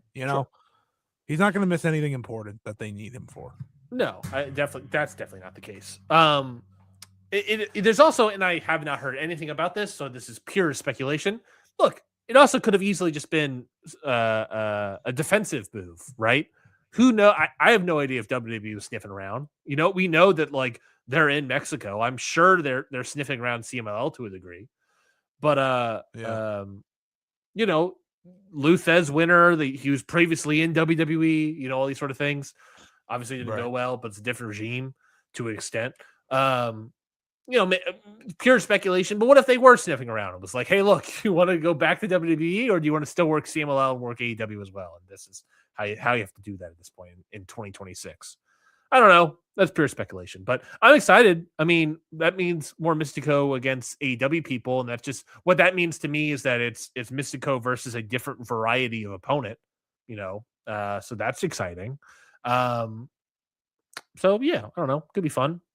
I think there's a lot of fun people we can have Mystico wrestle moving forward. Speaking of Lucha Libre, Andrade El Idolo versus Bandito in a special singles match here. Andrade picks up the win over Bandito as well. Very shocking result, but also not a big surprise of result because, he's, the real Latino man. It's shocking in the sense of Bandito losing. But this match was great. I thought this match was a lot of fun. The sort of low, the first floor, a 21 plex, rule that rocked a lot. Let's never do the normal one again. I was kind of shocked how much that one rocked. It made the 21 plex look even worse in a weird way. But I'm glad he's changing up to that. Develop now. Yes, he's changing up to that knee shot to be a little bit more of a finisher, I think. Even though it wasn't the finish, obviously. But Yeah, Andrade, he's rules. I do like the bit where like Bandito actively could not get his pants off, and Andrade was like, "All right, I found an opening. I was going to hit you in the chest and call it a day." You know what's crazy? What's that? One, my match of the night. That's not the crazy part. The crazy part Your match is that I felt this Steve match. Though I did think that match was fun, which was weird because like at one point I was like, why do I like this more than John Moxley versus Takeshi? I think in 2 weeks off have completely recalibrated your brain. Well, I think you're out here liking Gabe Kidd matches all of a sudden. No. I like bigger Dave matches. My apologies. Say it right. No. What I thought was weird about this match actually had a real different pace to everything else. Yeah. And I was like, why does the luchador match have a pace that makes more sense than some of those other ones that like bang, bang, bang, bang, bang? And don't get me wrong, they had the fireworks. We had the fireworks. We're having a great time, right? But like Andrade is really good at slowing it down in a way that I think can become meaningful because he'll show off, and that's kind of paying to his heelish / not heelish character. Yeah. And Bandito just rules. I think Bandito proved last year that he has the endurance and he has a really good he's really good at structuring matches. I said before that I think like you could shave like the last 5 minutes after a lot of the Bandito matches last year, but I think by tightening up a little bit and giving 20 minutes, that does that automatically. Someone said it well. This felt like they have one more tier above it one day. Oh, but that's the beauty. This is a Ring of Honor World Title match down the line, baby. Forget the Ring of Honor World Title. This is an AEW World Title match. If I had my way. I truly don't know how you can't like Jack. You got a second chance at Andrade. Jetpack. He is the guy. Everyone loves him. Like there's just a feeling when he shows up. And everyone loves him. The ladies in attendance, the fans, the people. He just Scotty and I. Absolutely. Andrade is my favorite part of this company by like a considerable margin. Yeah, I don't know what they do. They could just give him a mid-card belt for now, which I guess is fine. I know he's not going to win the world title, but like we should consider it eventually. Have him beat Moxley. Why not? Fuck yeah. Yeah, have him beat Moxley and Fletcher and Dan O'Connor, all of them. That he can be the unified champion. That would, yeah. Woo! Hold on. I might be cooking. Actually, you know what? I think that's exactly what we should do. Have him beat two of them. He can be the unified champion. We cannot do this as quickly as we went through the jetpack pushes, but is there anyone that has given a better recent divorcee wrestling run than Andrade? That's very, very difficult to find. We're not going to spend the time looking for it. But short answer, no. Wait a minute. Hold on. Ric Flair had like 7, so I know. I was like, Ric Flair had a couple, Steve Austin had a couple, Undertaker obviously with the Sarah tattoo. These are the ones that come to mind. Yeah, no, I don't know. Like, there's a good amount of wrestlers that are recently divorced, but you would have to line it up with like their wrestling at the moment. We'll just give Andrade the credit. I think we're just gonna hand it to Andrade on this one. He rules. He rules. He does. Match ruled. Run it back. Yeah. And please have something for Andrade to do soon. Yes, agreed. And look, and that's why I sort of pitched the Moxley thing, because look, he's obviously pushed the Don Callis family as the singles guy, right? Of the Don Callis family right now. So have him win a title. Who's a baby face that has a title right now that he can win it off of? Great. Takeshita just lost against Takeshita just launched against John Moxley. The two factions are feuding. Have Andrade beat Moxley. Now, Will Ospreay just returned, and that's interesting. Now that I think about it, that could be a 3-way. You also have this weird connection with the United Empire and Andrade and Will Ospreay. If you really think about it, So I don't know. So now I think about it. Now my brain's breaking. So there's all that, and they could easily just make that a 3-way. But yeah, we'll see what happens. I think that's the thing that makes the most sense with storyline stuff that they're doing. Give El Idol of the World Title. Yes. Tornado 6-man tag team match up next. Semi-main event: Darby Allin, Orange Cassidy, and Roderick Strong defeat the team of the Dogs. Clark Connor, Bigger Dave Finlay, and Gabe Kidd. It was fun. It was fun. Nice little match. What do you? Oh, I guess the big change here is that David Finlay has officially joined AEW, and I guess also Gabe Kidd and Clark Connors, which we kind of already knew. But David Finlay has officially joined AEW. Any thoughts on that?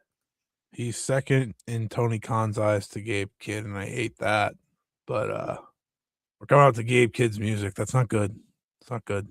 I agree. But I didn't want him in NXT, so I'll take it. I'll have to accept this. I guess he should be in New Japan. I'll take my medicine. He should be winning he should be pinning Yota Tsuji at Dominion.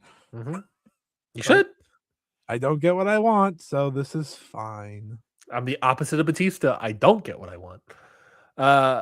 I agree. I thought this match was pretty fun. I thought it was better than their tag match on Dynamite was.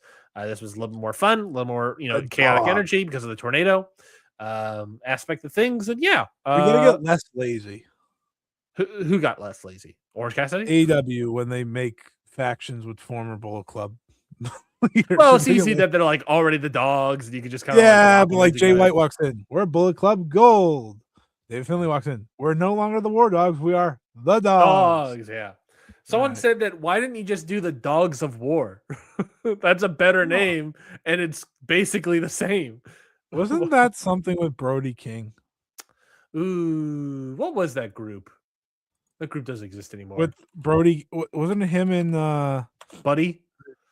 Weren't they like dogs of something? Dogs. They were. Dogs. I'm not going to find it. The Hounds of Hell. The Hounds of Hell. Then you can do Dogs of War. Yeah, it's basically the same. The Hounds of Hell was a stable. Oh, Julia Hart was still considered there. How about that? Yeah. Yeah. Anyway, so nice little fun semi-main event. I think we move right into the main event, which is the bigger juice here. AEW World Title match, Texas Death. MJF successfully retains the title against Hangman Adam Page, 46 minutes and 18 seconds. The stipulation here was that if Adam Page loses the match, which he did, he gave his word that he will never challenge for the AEW World Title ever again. It's the old classic Cody stipulation, and Tony Khan made it apparent that the thing here, the verbiage here, is that Adam Page is a verbal contract and that he gave his word that he's not going to do it, and so he's an honorable man, so he'll honor that stipulation. That's the stip result here. But that's that match. There's a lot of things to talk about, Scotty. I know you have a lot of points to say. It doesn't sound like you like this match, but I would love to hear what were your thoughts on it. You got the Dukes up. I can see you got the Dukes up. So here, hit me with your first punch. Hit me with your first punch. I always wondered what a WWE plunder match would look like with blood in a what was the thing, a syringe, and I got my answer. Thank you. Okay, yeah, that's a good first punch. Stop. Like that, they went spot to spot to spot to spot. I was like, oh, yeah, oh, and then it went 45 minutes. Yeah, 45 minutes, little long. Little long. You cut half the match. Yeah. I think it's the worst Hangman Page Texas Death match. Probably. There's the ones that would stick out as not as good would be like the Adam Cole and Lance Archer one. Here are the Lance Archer one was sick. Yeah. Okay, here are all his Texas Death matches. Ready? Perfect. Lance Archer, Adam Cole, John Moxley at Revolution 2023. Great. Swerve Strickland. That'd be great. Christopher Daniels, which was kind of sick. Yeah, that's weaker to a degree, but also kind of sick. Sure. Yep. He retired Christopher Daniels with that match. Mm-hmm. John Moxley again, and now Maxwell Jacob. Yeah, it's my weekend. It's probably the weakest. I don't remember the I don't Adam know. Cole Adam one Cole at might all. be. I don't remember the Adam Cole one at all. And there's stuff in here that I could remember. We'll I find out don't in want to a remember year. this one for what it's worth. I think you're right that like I think what hurts this match a lot is it wasn't fluid. I can give you a reason why the Adam Cole one's better. What is that?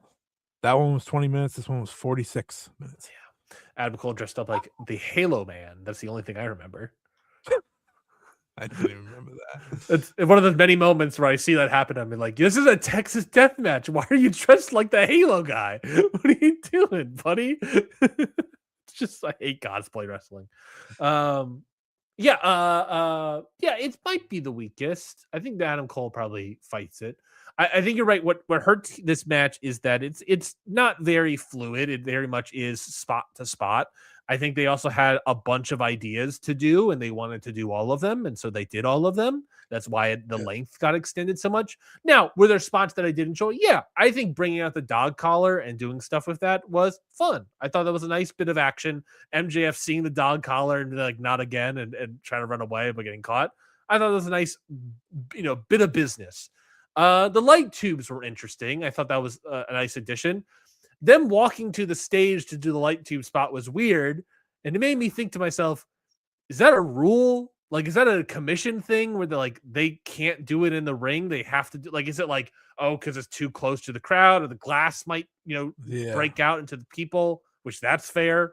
I was like, because I was like, I think the only glass tube spots we've done is in ring the first time with Nick Cage, and then Willow and Chris Stat, and then now here. I think that's all of them.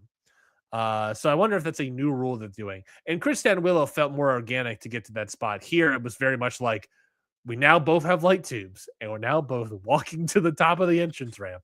So it's things like that where it's just like they had a lot of ideas, and they couldn't quite figure out how to piecemeal it together. A lot of the ideas, I think, were solid. It just was like, it was kind of glued together instead of flowing together, if that makes sense. Yeah, I'm ready for a new world champion.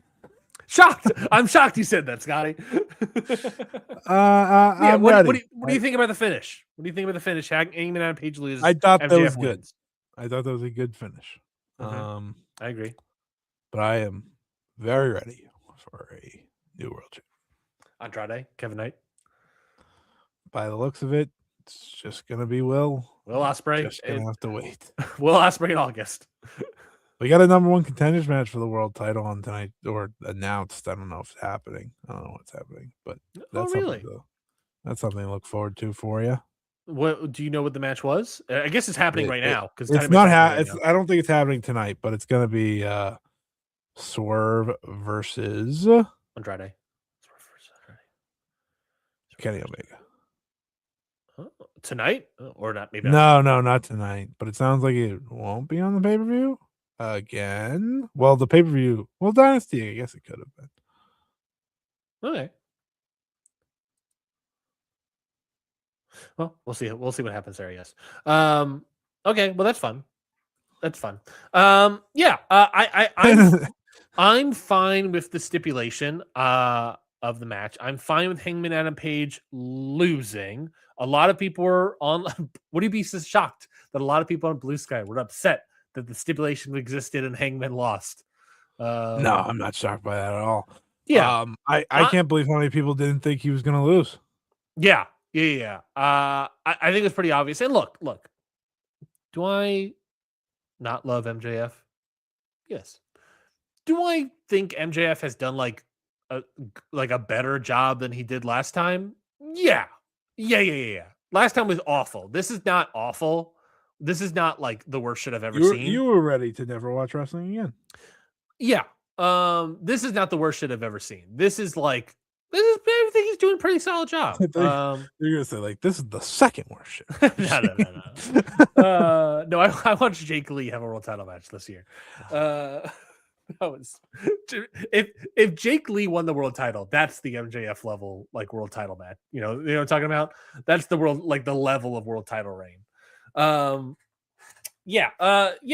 fine with the stipulation. I'm fine with Hangman Adam Page losing. I think it's interesting to see how it plays out, because obviously they did not play it fully out with Cody. This is obviously something that they want to do, and they want to play it out and see how it feels. I'm interested in that. I think with a guy like Hangman, who is really good at that sort of long-term storytelling level, I trust that, you know what I mean? Versus like anyone else. He's a guy that is all about the journey to the title than about we've learned through 2 reigns. He is about the journey. He's Dusty Rhodes. He's about the journey. He is not about like him winning the I mean, it is about him winning the title. It's not about his reign. Dusty never really had great reigns as world champion. He always had his great stuff was him on the path to winning the world title. So Hangman, I think this is ultimately a path to winning the world title in a weird way. I just don't know what it is. I don't know how we get back to it. Maybe it's him turning heel, like the old Codester. You could say Cody's was as well. Yeah. I got him the world title in WWE. That's true. That's true. So that can always happen, I guess. But yeah, look, I think that like it's an interesting one. I think hopefully they learn their lessons the first time around. And with a guy like Hangman and Page who excels at this long-term storytelling stuff, I think it could work out really well. You just kind of have to be patient. And if you're a Hangman and Page fan, you take your lumps here. And sometimes the hero has to have a fall before they, rise to the ultimate glory or whatever. And so that could just be the story. So you just gotta sit tight and sit with it. With MJF still having the world title. So and like I said, I think MJF has been fine, good enough so far. I don't think he has any sort of position where would I love to put the title on Andrade? Yeah.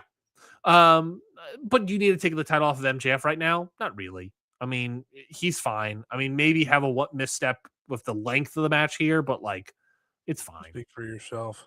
Yeah, no, I am speaking for myself. I know. Yeah, well, I know you would like to take the title off MJF, but wouldn't you also agree that this is way better than his first title reign? Well, the beginning of that title reign was okay, if you remember. Mm-hmm. And then it fell off a cliff.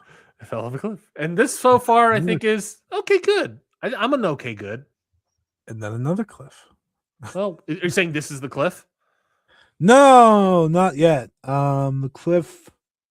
I don't know if there'll be a cliff. There's no best friends forever storyline, so I think it'll be okay.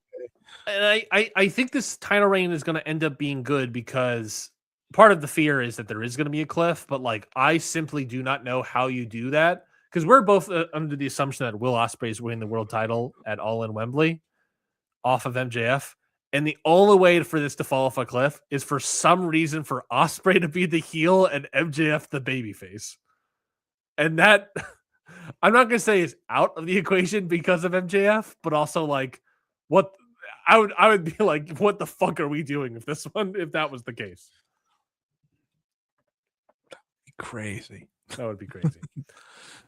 But yeah, I don't know. I'm fine with this so far. I'm fine with what we're doing here. I thought the match was really strong. Had quibbles, but I still thought it was. I think for the most part things worked. Sorry. All right, moving on. Got a lot of time. Yeah, we'll move on quickly. I'm exhausted, my guy. They changed something. Oh, they changed something? That match. Kenny's putting his EVP title that means nothing on the line. Oh, interesting. I thought he wasn't an EVP anymore. Did he win it back? Yes. No, the Young Bucks lost it. Kenny never lost it. Oh, you're right. Yeah, but if he wins, then he's the EVP, even though notably on AEW.com it does not say EVP anymore. So interesting. That's fun. We'll move over to Japan. There was some news, some roster shakeups in Japan that we'll talk about real quickly, which is that it's being reported via Voices of Wrestling. They just put this out right before he went on live that it appears that a ex-Just Tap Out tag team champion Ryoma Sakamoto is going to be a potential new young lion for New Japan. The rumors basically are that New Japan is looking to bolster up the roster by looking into the sort of let's say, I'll say this. Some people might get upset by this, Scotty. Let's say the Puro Indies, in both their heavyweight and junior heavyweight fields, they seem to have found someone in Sakamoto that could be interesting. Apparently, there's other names like Nakano and Kamino who are from Pro Wrestling Basara that they also might be interested in. There's also a Japanese wrestler in CMLL, Utani, that they have interest in, that they're thinking about moving up to heavyweight. The other big talking point is that they're looking for junior heavyweights, and according to Super J Cast, Joel Abraham is reported on Tuesday that they have New Japan has signed Dragon Daya as well, along with Kukai, who is an ex Michinoku Pro wrestler. Both have wrestled there over the past year or so. Yes, he most recently worked on New Year's Dash, January 5th of this year. There are in early reports, there are names that there could be one other person out there. I think where was the thing? In addition to Daya, this is Joe Lanza reporting on Voices of Wrestling Patreon. I was told another Japanese junior, this one a major freelance star who has an upcoming match with a top New Japan wrestler, is openly treating that match as an audition. That match, which is taking place on an indie show, hasn't been announced yet, and as such, I was asked not to reveal either name at this time. A New Japan source noted that this wrestler has fans within the company, including the wrestler he's working with. If this junior were to eventually end up being signed by New Japan, it would receive likely universal praise, both internally and among fans. So there's one other name that we do not know who it is.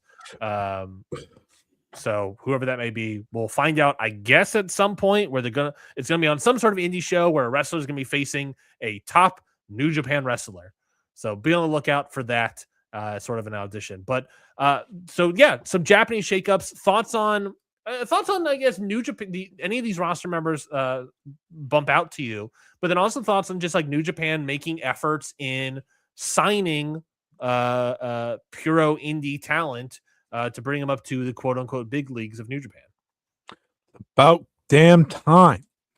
Like that's I know people are going to be upset by it, but it's about time. Like you're getting all your talent taken away. Start signing people. Like you are the biggest company in Japan.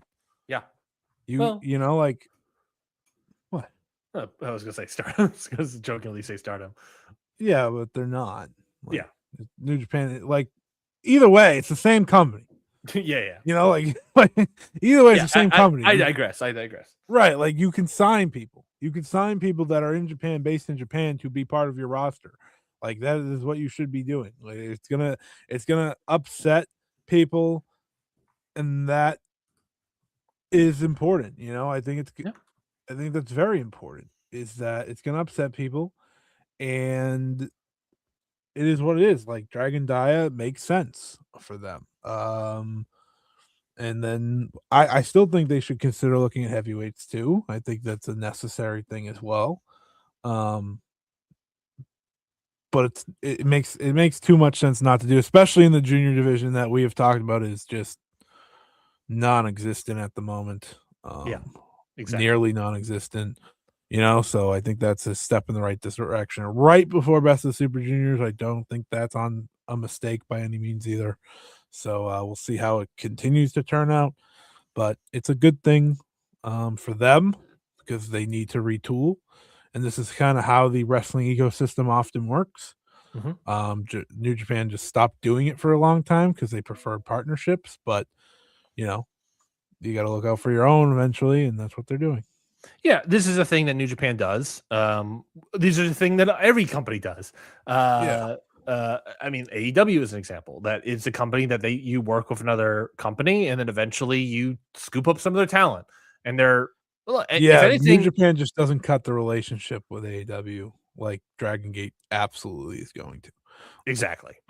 and obviously they're not going to cut any sort of relationship with Just Tap Out. One, because Sakamoto is an ex Just Tap Out guy, and so he's running freelance. But also, at the very best, they have a relationship with Taka Michinoku, so that's not going to change anything either. And JTO is more of a development ground anyways. Exactly.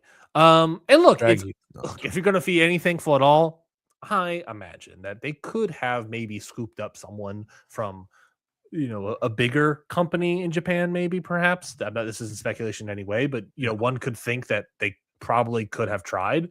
And they're going for like pure freelancing people or smaller indies, or it's going to upset the Dragon Gate relationship to a degree, but they're going to get someone that they think has a lot of talent out of it. So what do they care about? Yeah, I mean, this is literally what they've done for years. I don't know why they stopped for so long, but you gotta do what you gotta do. Like, again, might make people angry, but you gotta retool. And again, then these companies can add new talent and so on and so forth. That's just how it goes. Yeah, I fully agree here.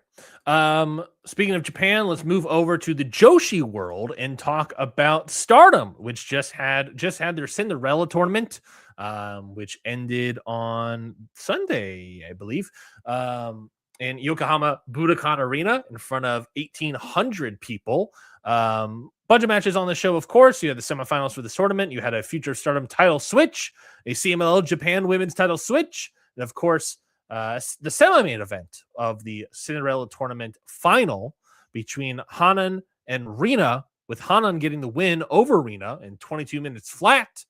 Scotty, I watched this match as well, but what were your thoughts on, I guess, the Cinderella tournament as a whole? Because I assume you watched all of it. And what are your thoughts on the Cinderella tournament finals?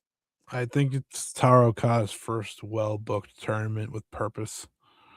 I think all the other tournaments he's kind of just done to do. But this one, for a long time, was kind of seen as, well, everyone knew Han was going to be the next Wonder of Stardom champion. If you paid any attention, like, it was always going to happen. She was always the next one. So her winning this tournament was done with a predictability, but predictability can be a good thing. Did I want Hanan to win? No, because I prefer Arena anyways. But it was very. I mean, we're also partial to Hanan. But it's very. The thing is, like, you should do this with tournaments. Like, you should do the predictable thing sometimes, especially when you're trying to build up a big show, your biggest show on the calendar. You should have the tournament winner go to one of those big shows. It's the worst thing that they've done with the 5-star since he's taken over, is that winner doesn't go to Queendom anymore. They just don't. Cinderella last year, Carrara won in a lesser version of the tournament and then challenged after Queendom. So, like, it was just like Hanan won 2 years ago. That was right at the split. I still don't know if Taro booked that whole thing. But this makes sense. That's where I'm at. This makes sense. It's understandable. I think the tournament was a job well done overall. Yeah, and that's really that. I have no problem with what they're doing. I have no problem with where they're going. Hanan's been picked as the next champion for a while, and now she will be. She'll beat Konami. That will be that. Konami's the one that injured her last year in kayfabe, so it works. All makes sense. Yeah, it all makes sense. It's the other matches that make. It's the other match that's probably a lot of people are seeing and are like, oh, all right, they are going with a big swing, which yes, they are. Because what is that? So Queendom is a month and a week away. So you got to make that card now. Mm-hmm. The big swing is that your main event will be Saya Kamatani versus Sayaka Carrara. That is, yeah. Really? Yeah. Yep. That is their big swing. Okay. It's interesting. Mm-hmm. So it's 1 year, obviously, nearly to the day that Tam retired. Mm-hmm. Carrara is her student. Mm-hmm. And Carrara has put Cosmic Angels on the line. So I guess that's part of it. I don't have a problem with it because no one else was heated up at all. They did the Starlight Kid match already. As I've said many times on the show, they weren't going to do Sari. Micah's ice cold since coming back, so they can't do her. So they've gone with Carrara, which. And do you think they are? Which, mind you, Rina pinned clean, by the way, in this very tournament. Yeah, well, we ignore that. It's not perfectly clean. She did pin her clean. No, I mean the booking, not perfectly. Oh, the booking's never clean. No. Do we think that this is just about Carrara and that's the only thing that's happening, or do we think there's other things at play? I need the rebirth of Tam more than I need anything else, just to laugh. The match ends and just fucking jets of smoke fill the stage. Yeah, I don't know. I don't know. Someone got mad at me on Twitter, like, how could, because I said Carrara, if she faces Kamitani, like, I'd consider giving her the belt because you got to make a new star. That's the whole purpose of this title. Yeah, right? And someone went to me, they're like, well, she hasn't been built up to be the next, or built up to beat Saya Kamitani. And I wanted to go, who has? Because as far as I'm concerned, no one. There's also an argument at this point that like whoever beats Saya Kamitani is going to get a pretty big rub. Yeah. Well, hold on. Someone already has beaten Saya Kamitani. Well, for what it's worth, multiple people have pinned Saya Kamitani over the past 4 months. Yeah. Pinning her is actually not as big of a deal, but beating her for the world title, I guess, is. That's why I was like, I don't know. Someone pinned Saya Kamitani this year for a title already. Technically, on paper, it's a big deal. Yeah. I don't know. I guess the question is, will it be a big deal? That's the bigger question. I don't know. I don't know. I know. It's a big swing that I don't mind. It's just I don't know. I don't know. I don't know. I mean, the one I don't know. He doesn't know. Folks, he doesn't know. I have no clue, guys. I don't know. I have been very behind. Like, this should be the match because it's an actual story they're telling, and that's cool with me. And listen, that's all I've been looking for out of the Saya Kamitani reign post-Tam. That doesn't make it a good story. That doesn't make it a bad story, but it's certainly a story that we are telling. It's the right direction. It's the right direction. It's definitely what the Cosmic Angels need, one way or the other. Mm-hmm. I will say that. We'll see. I don't know if Carrara is going to beat her. I have a tough time still with the idea that they will. Because again, I have watched Saya Kamitani be protected in every single way humanly possible over the past year and a half. You know, like at the end of the road is her losing to Sayaka Carrara into the way to go. Into the road, you say? Yeah, the funniest outcome in the entire world is Tam comes back and beats Saya Kamitani. Oh yeah. And it's honestly the outcome I think I want most. I think it's the outcome that like some people are expecting. Oh, I'm sure there's someone out there for sure that's like, I wouldn't be shocked. And it's like, look, Tam's got to put something on the board for her Hall of Fame case. Oh God, yeah, I don't know, man. I like the boldness. I will give them that. The boldness is a good thing because sometimes you need to go bold, and I think this company has sat way too comfortably. Yeah. Yeah.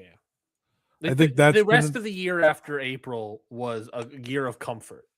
Yeah, and they could do that. Now they can't. They need to start doing other things. I think their style is starting to become a little bit bland as well in their big matches.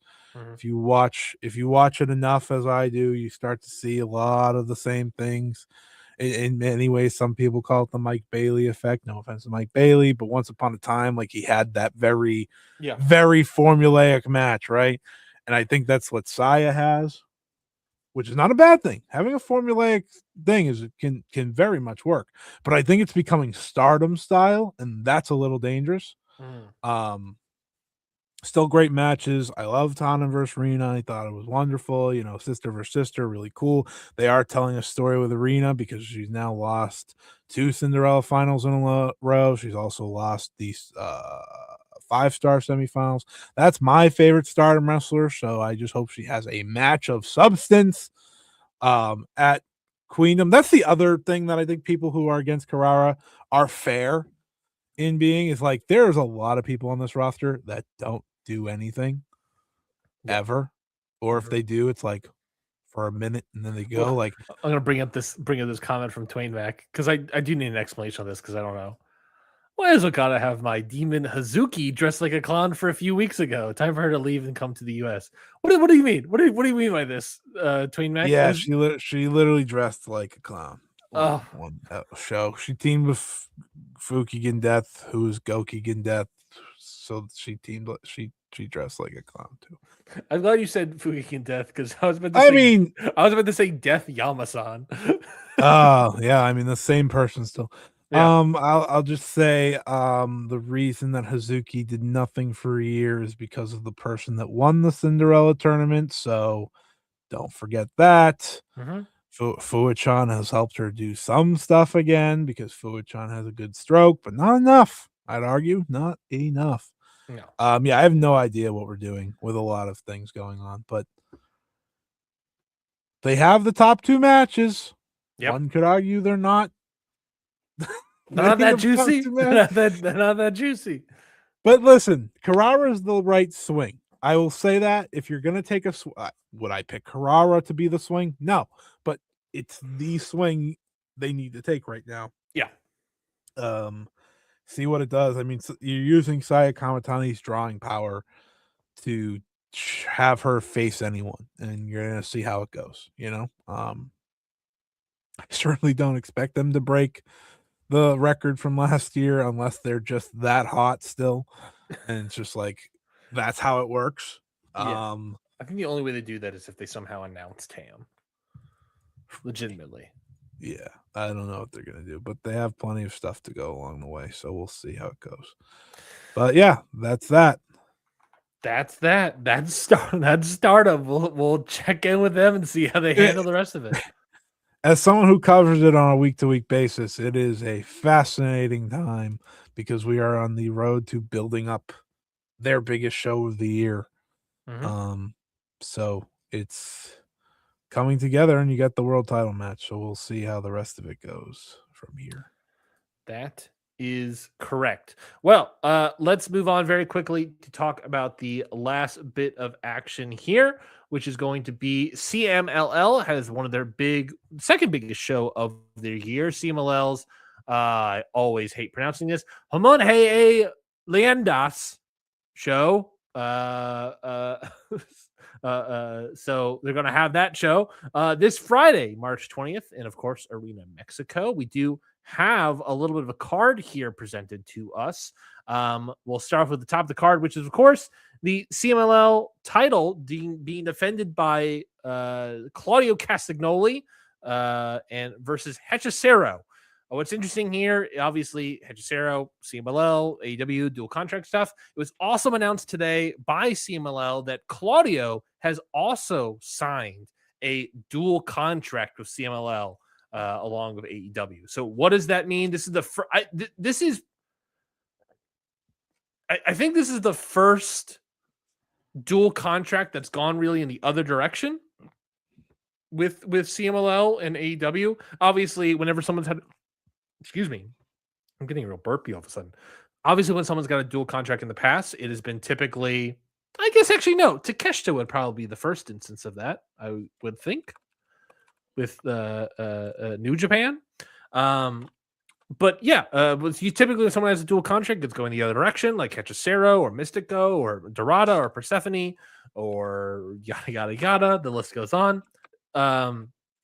This is the first one. This is probably the second one that goes the other direction of Claudio getting a CMLL contract as well. So you'd expect to see more Claudio. I don't necessarily love more Claudio in CMLL. I think he's been like fine for the most part. I'm excited. Like I'm like good for him and everything. This match itself, it's like, yeah, this should be a nice little match. Does this scream CMLL to me? Not really, but look, if Hechicero's getting the win, which I kind of expect at this point, I'm fine with that. Like I said, the match main event of the show doesn't necessarily scream CMLL to me, but look, it is what it is. I'll be happy to accept it, and it should be a great match nonetheless. Yeah, I mean, again, the people's frustrations, I think, are fair. Agreed. You know, it is certainly an understandable frustration that continues, you know. Mhm. It's a fine match. I don't think it should main event, but the other one also has an AEW talent, so it's like, what are you gonna do, you know? Exactly. The other match you're talking about is, of course, the CMLL World Trios title matches. El Sky Team, Mystico, Mascara Dorada, and Neon defending those titles against the Death Riders, John Moxley, Wheeler Yuta, and Daniel Garcia. Correct. Yeah, that is a match. It's fine again. Like this show does not jump off the page like the previous few, you know, No, for me. no, Which is a this does not. bummer. This But I does guess not. it's kind of again, I guess it's unfortunately kind of fitting of the company. Yeah, it is Right kind of what now. it is. It's a show that's also like they are representing El Santanico as well on this show as one of the legends. So having the main event, you know, it was last year, 2 years ago, it was like Blue Panther. You know, we're representing Blue Panther a little bit. This one was El Santanico. So having Hachicero in the main event, like it's all these things that make sense in terms of the theming of the show, but it's not necessarily a card that gets my juices flowing. It should still be exciting, but it's just like, you know, look, maybe other people. I don't know. Death Riders are fun, but I don't know, maybe other people. Whereas like last year, 2 years ago, was way more exciting. There's also an octagonal infernal, which I believe is just an 8-way match with 7 mask and 1 hair on the line. Polavora, Virus, Calavera Jr. 1, Mockstar, Hombre Bala Jr. Is that Jr.? Yeah, I think it's Jr. Calavera Jr. the second, Concerebro, and Coyote. I'm nailing all these pronunciations.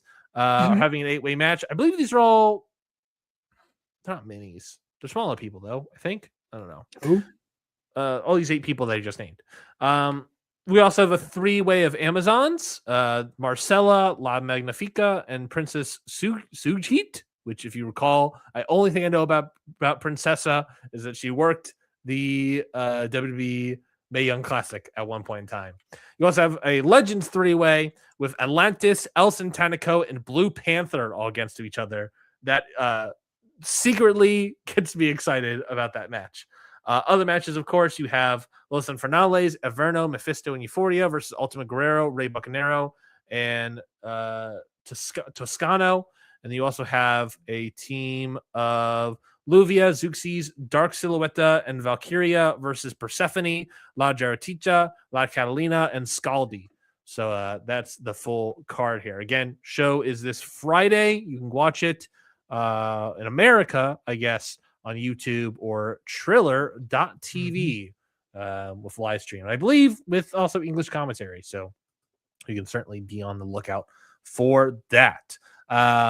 Any other thoughts on that show before we close up shop here, Scotty? Nope. I will watch it, but I am not thrilled by CML lately.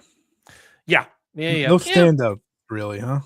No, nothing real standing out here. So, well, it's a shame, but it is what it is. So we'll close up shop here. Thank you, everybody, for listening to this week's episode of Ring Post Radio. We will be back, I presume, next week to discuss more. I don't know exactly what it'll be. I assume we'll be discussing the CMLL show, talking about the finals of the New Japan Cup, which are this Saturday. And then whatever else is happening in the world of professional wrestling. Scotty, before we go, give us some plugs, give us your match of the week. And buddy, we haven't talked about movies since the beginning of this episode, technically. So just any movies you've seen in the past couple weeks outside of, I guess, the Smashing Machine. Scotty, floor is yours. Yeah. Sorry, I had to do something because Sari's on the Marvelous WrestleMania show because she's a psycho. So fun fact for everyone. She's doing Fortune Dream the day before. Uh-huh. It's her, Kamitani, and Shiro Hashimoto in a 3-way. And then she's doing a red eye to get there for the next day. So that's pretty crazy for her. Anyways. Actually insane. Yeah, just to be on the Marvelous show. It'll be her and Takumi teaming up. Okay, what did I watch? Smashing Machine. I watched Limitless for the first time. Okay. That was another plane movie. That was a big plane movie to me. Didn't love it.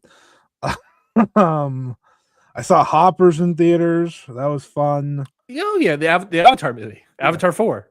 Hopper edition. Beaver edition. Yes, of course. It is a good joke that they do in there. And then that's it. I am going to see Project Hail Mary though on Friday. So Yes, very excited I'm about that. figuring that out with past guest Andrew of what time we're going to go see Project Hail Mary this weekend. I was going to pitch the North DeKalb, which is the shittier AMC near us, but the theater. It's got to get this. The theater that Project Hail Mary is screening in is the one theater in AMC that just has like a blue tint on it. Just like the entire screen kind of has like this blue circle right in the middle of it. So anytime you watch a movie, there's just like it's just really blue. So I don't know if I want to see a potentially great movie on that screen. So we're gonna figure it out and see if we can go see everything. Yeah, I would go out of my way to find something else there. Yeah. To see that, full. Yeah. Do you have any other plugs? Just youtube.com/@Scotty Wrestling. That's where I do all my stuff. I'll review Sarriism this week. That'll be my next video. So that is all. I'm done. I'm tired. If you couldn't tell, I've shut down. Can you believe it, folks? My match of the week is going to be let's go Dynamite as well. Kyle Fletcher versus Mike Bailey for the TNT title. That was a great match. Go check that out from this past Dynamite.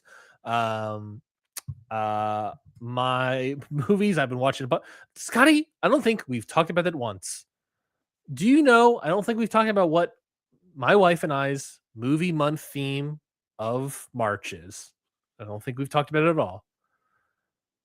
Would you like to know what my wife and I are watching for March?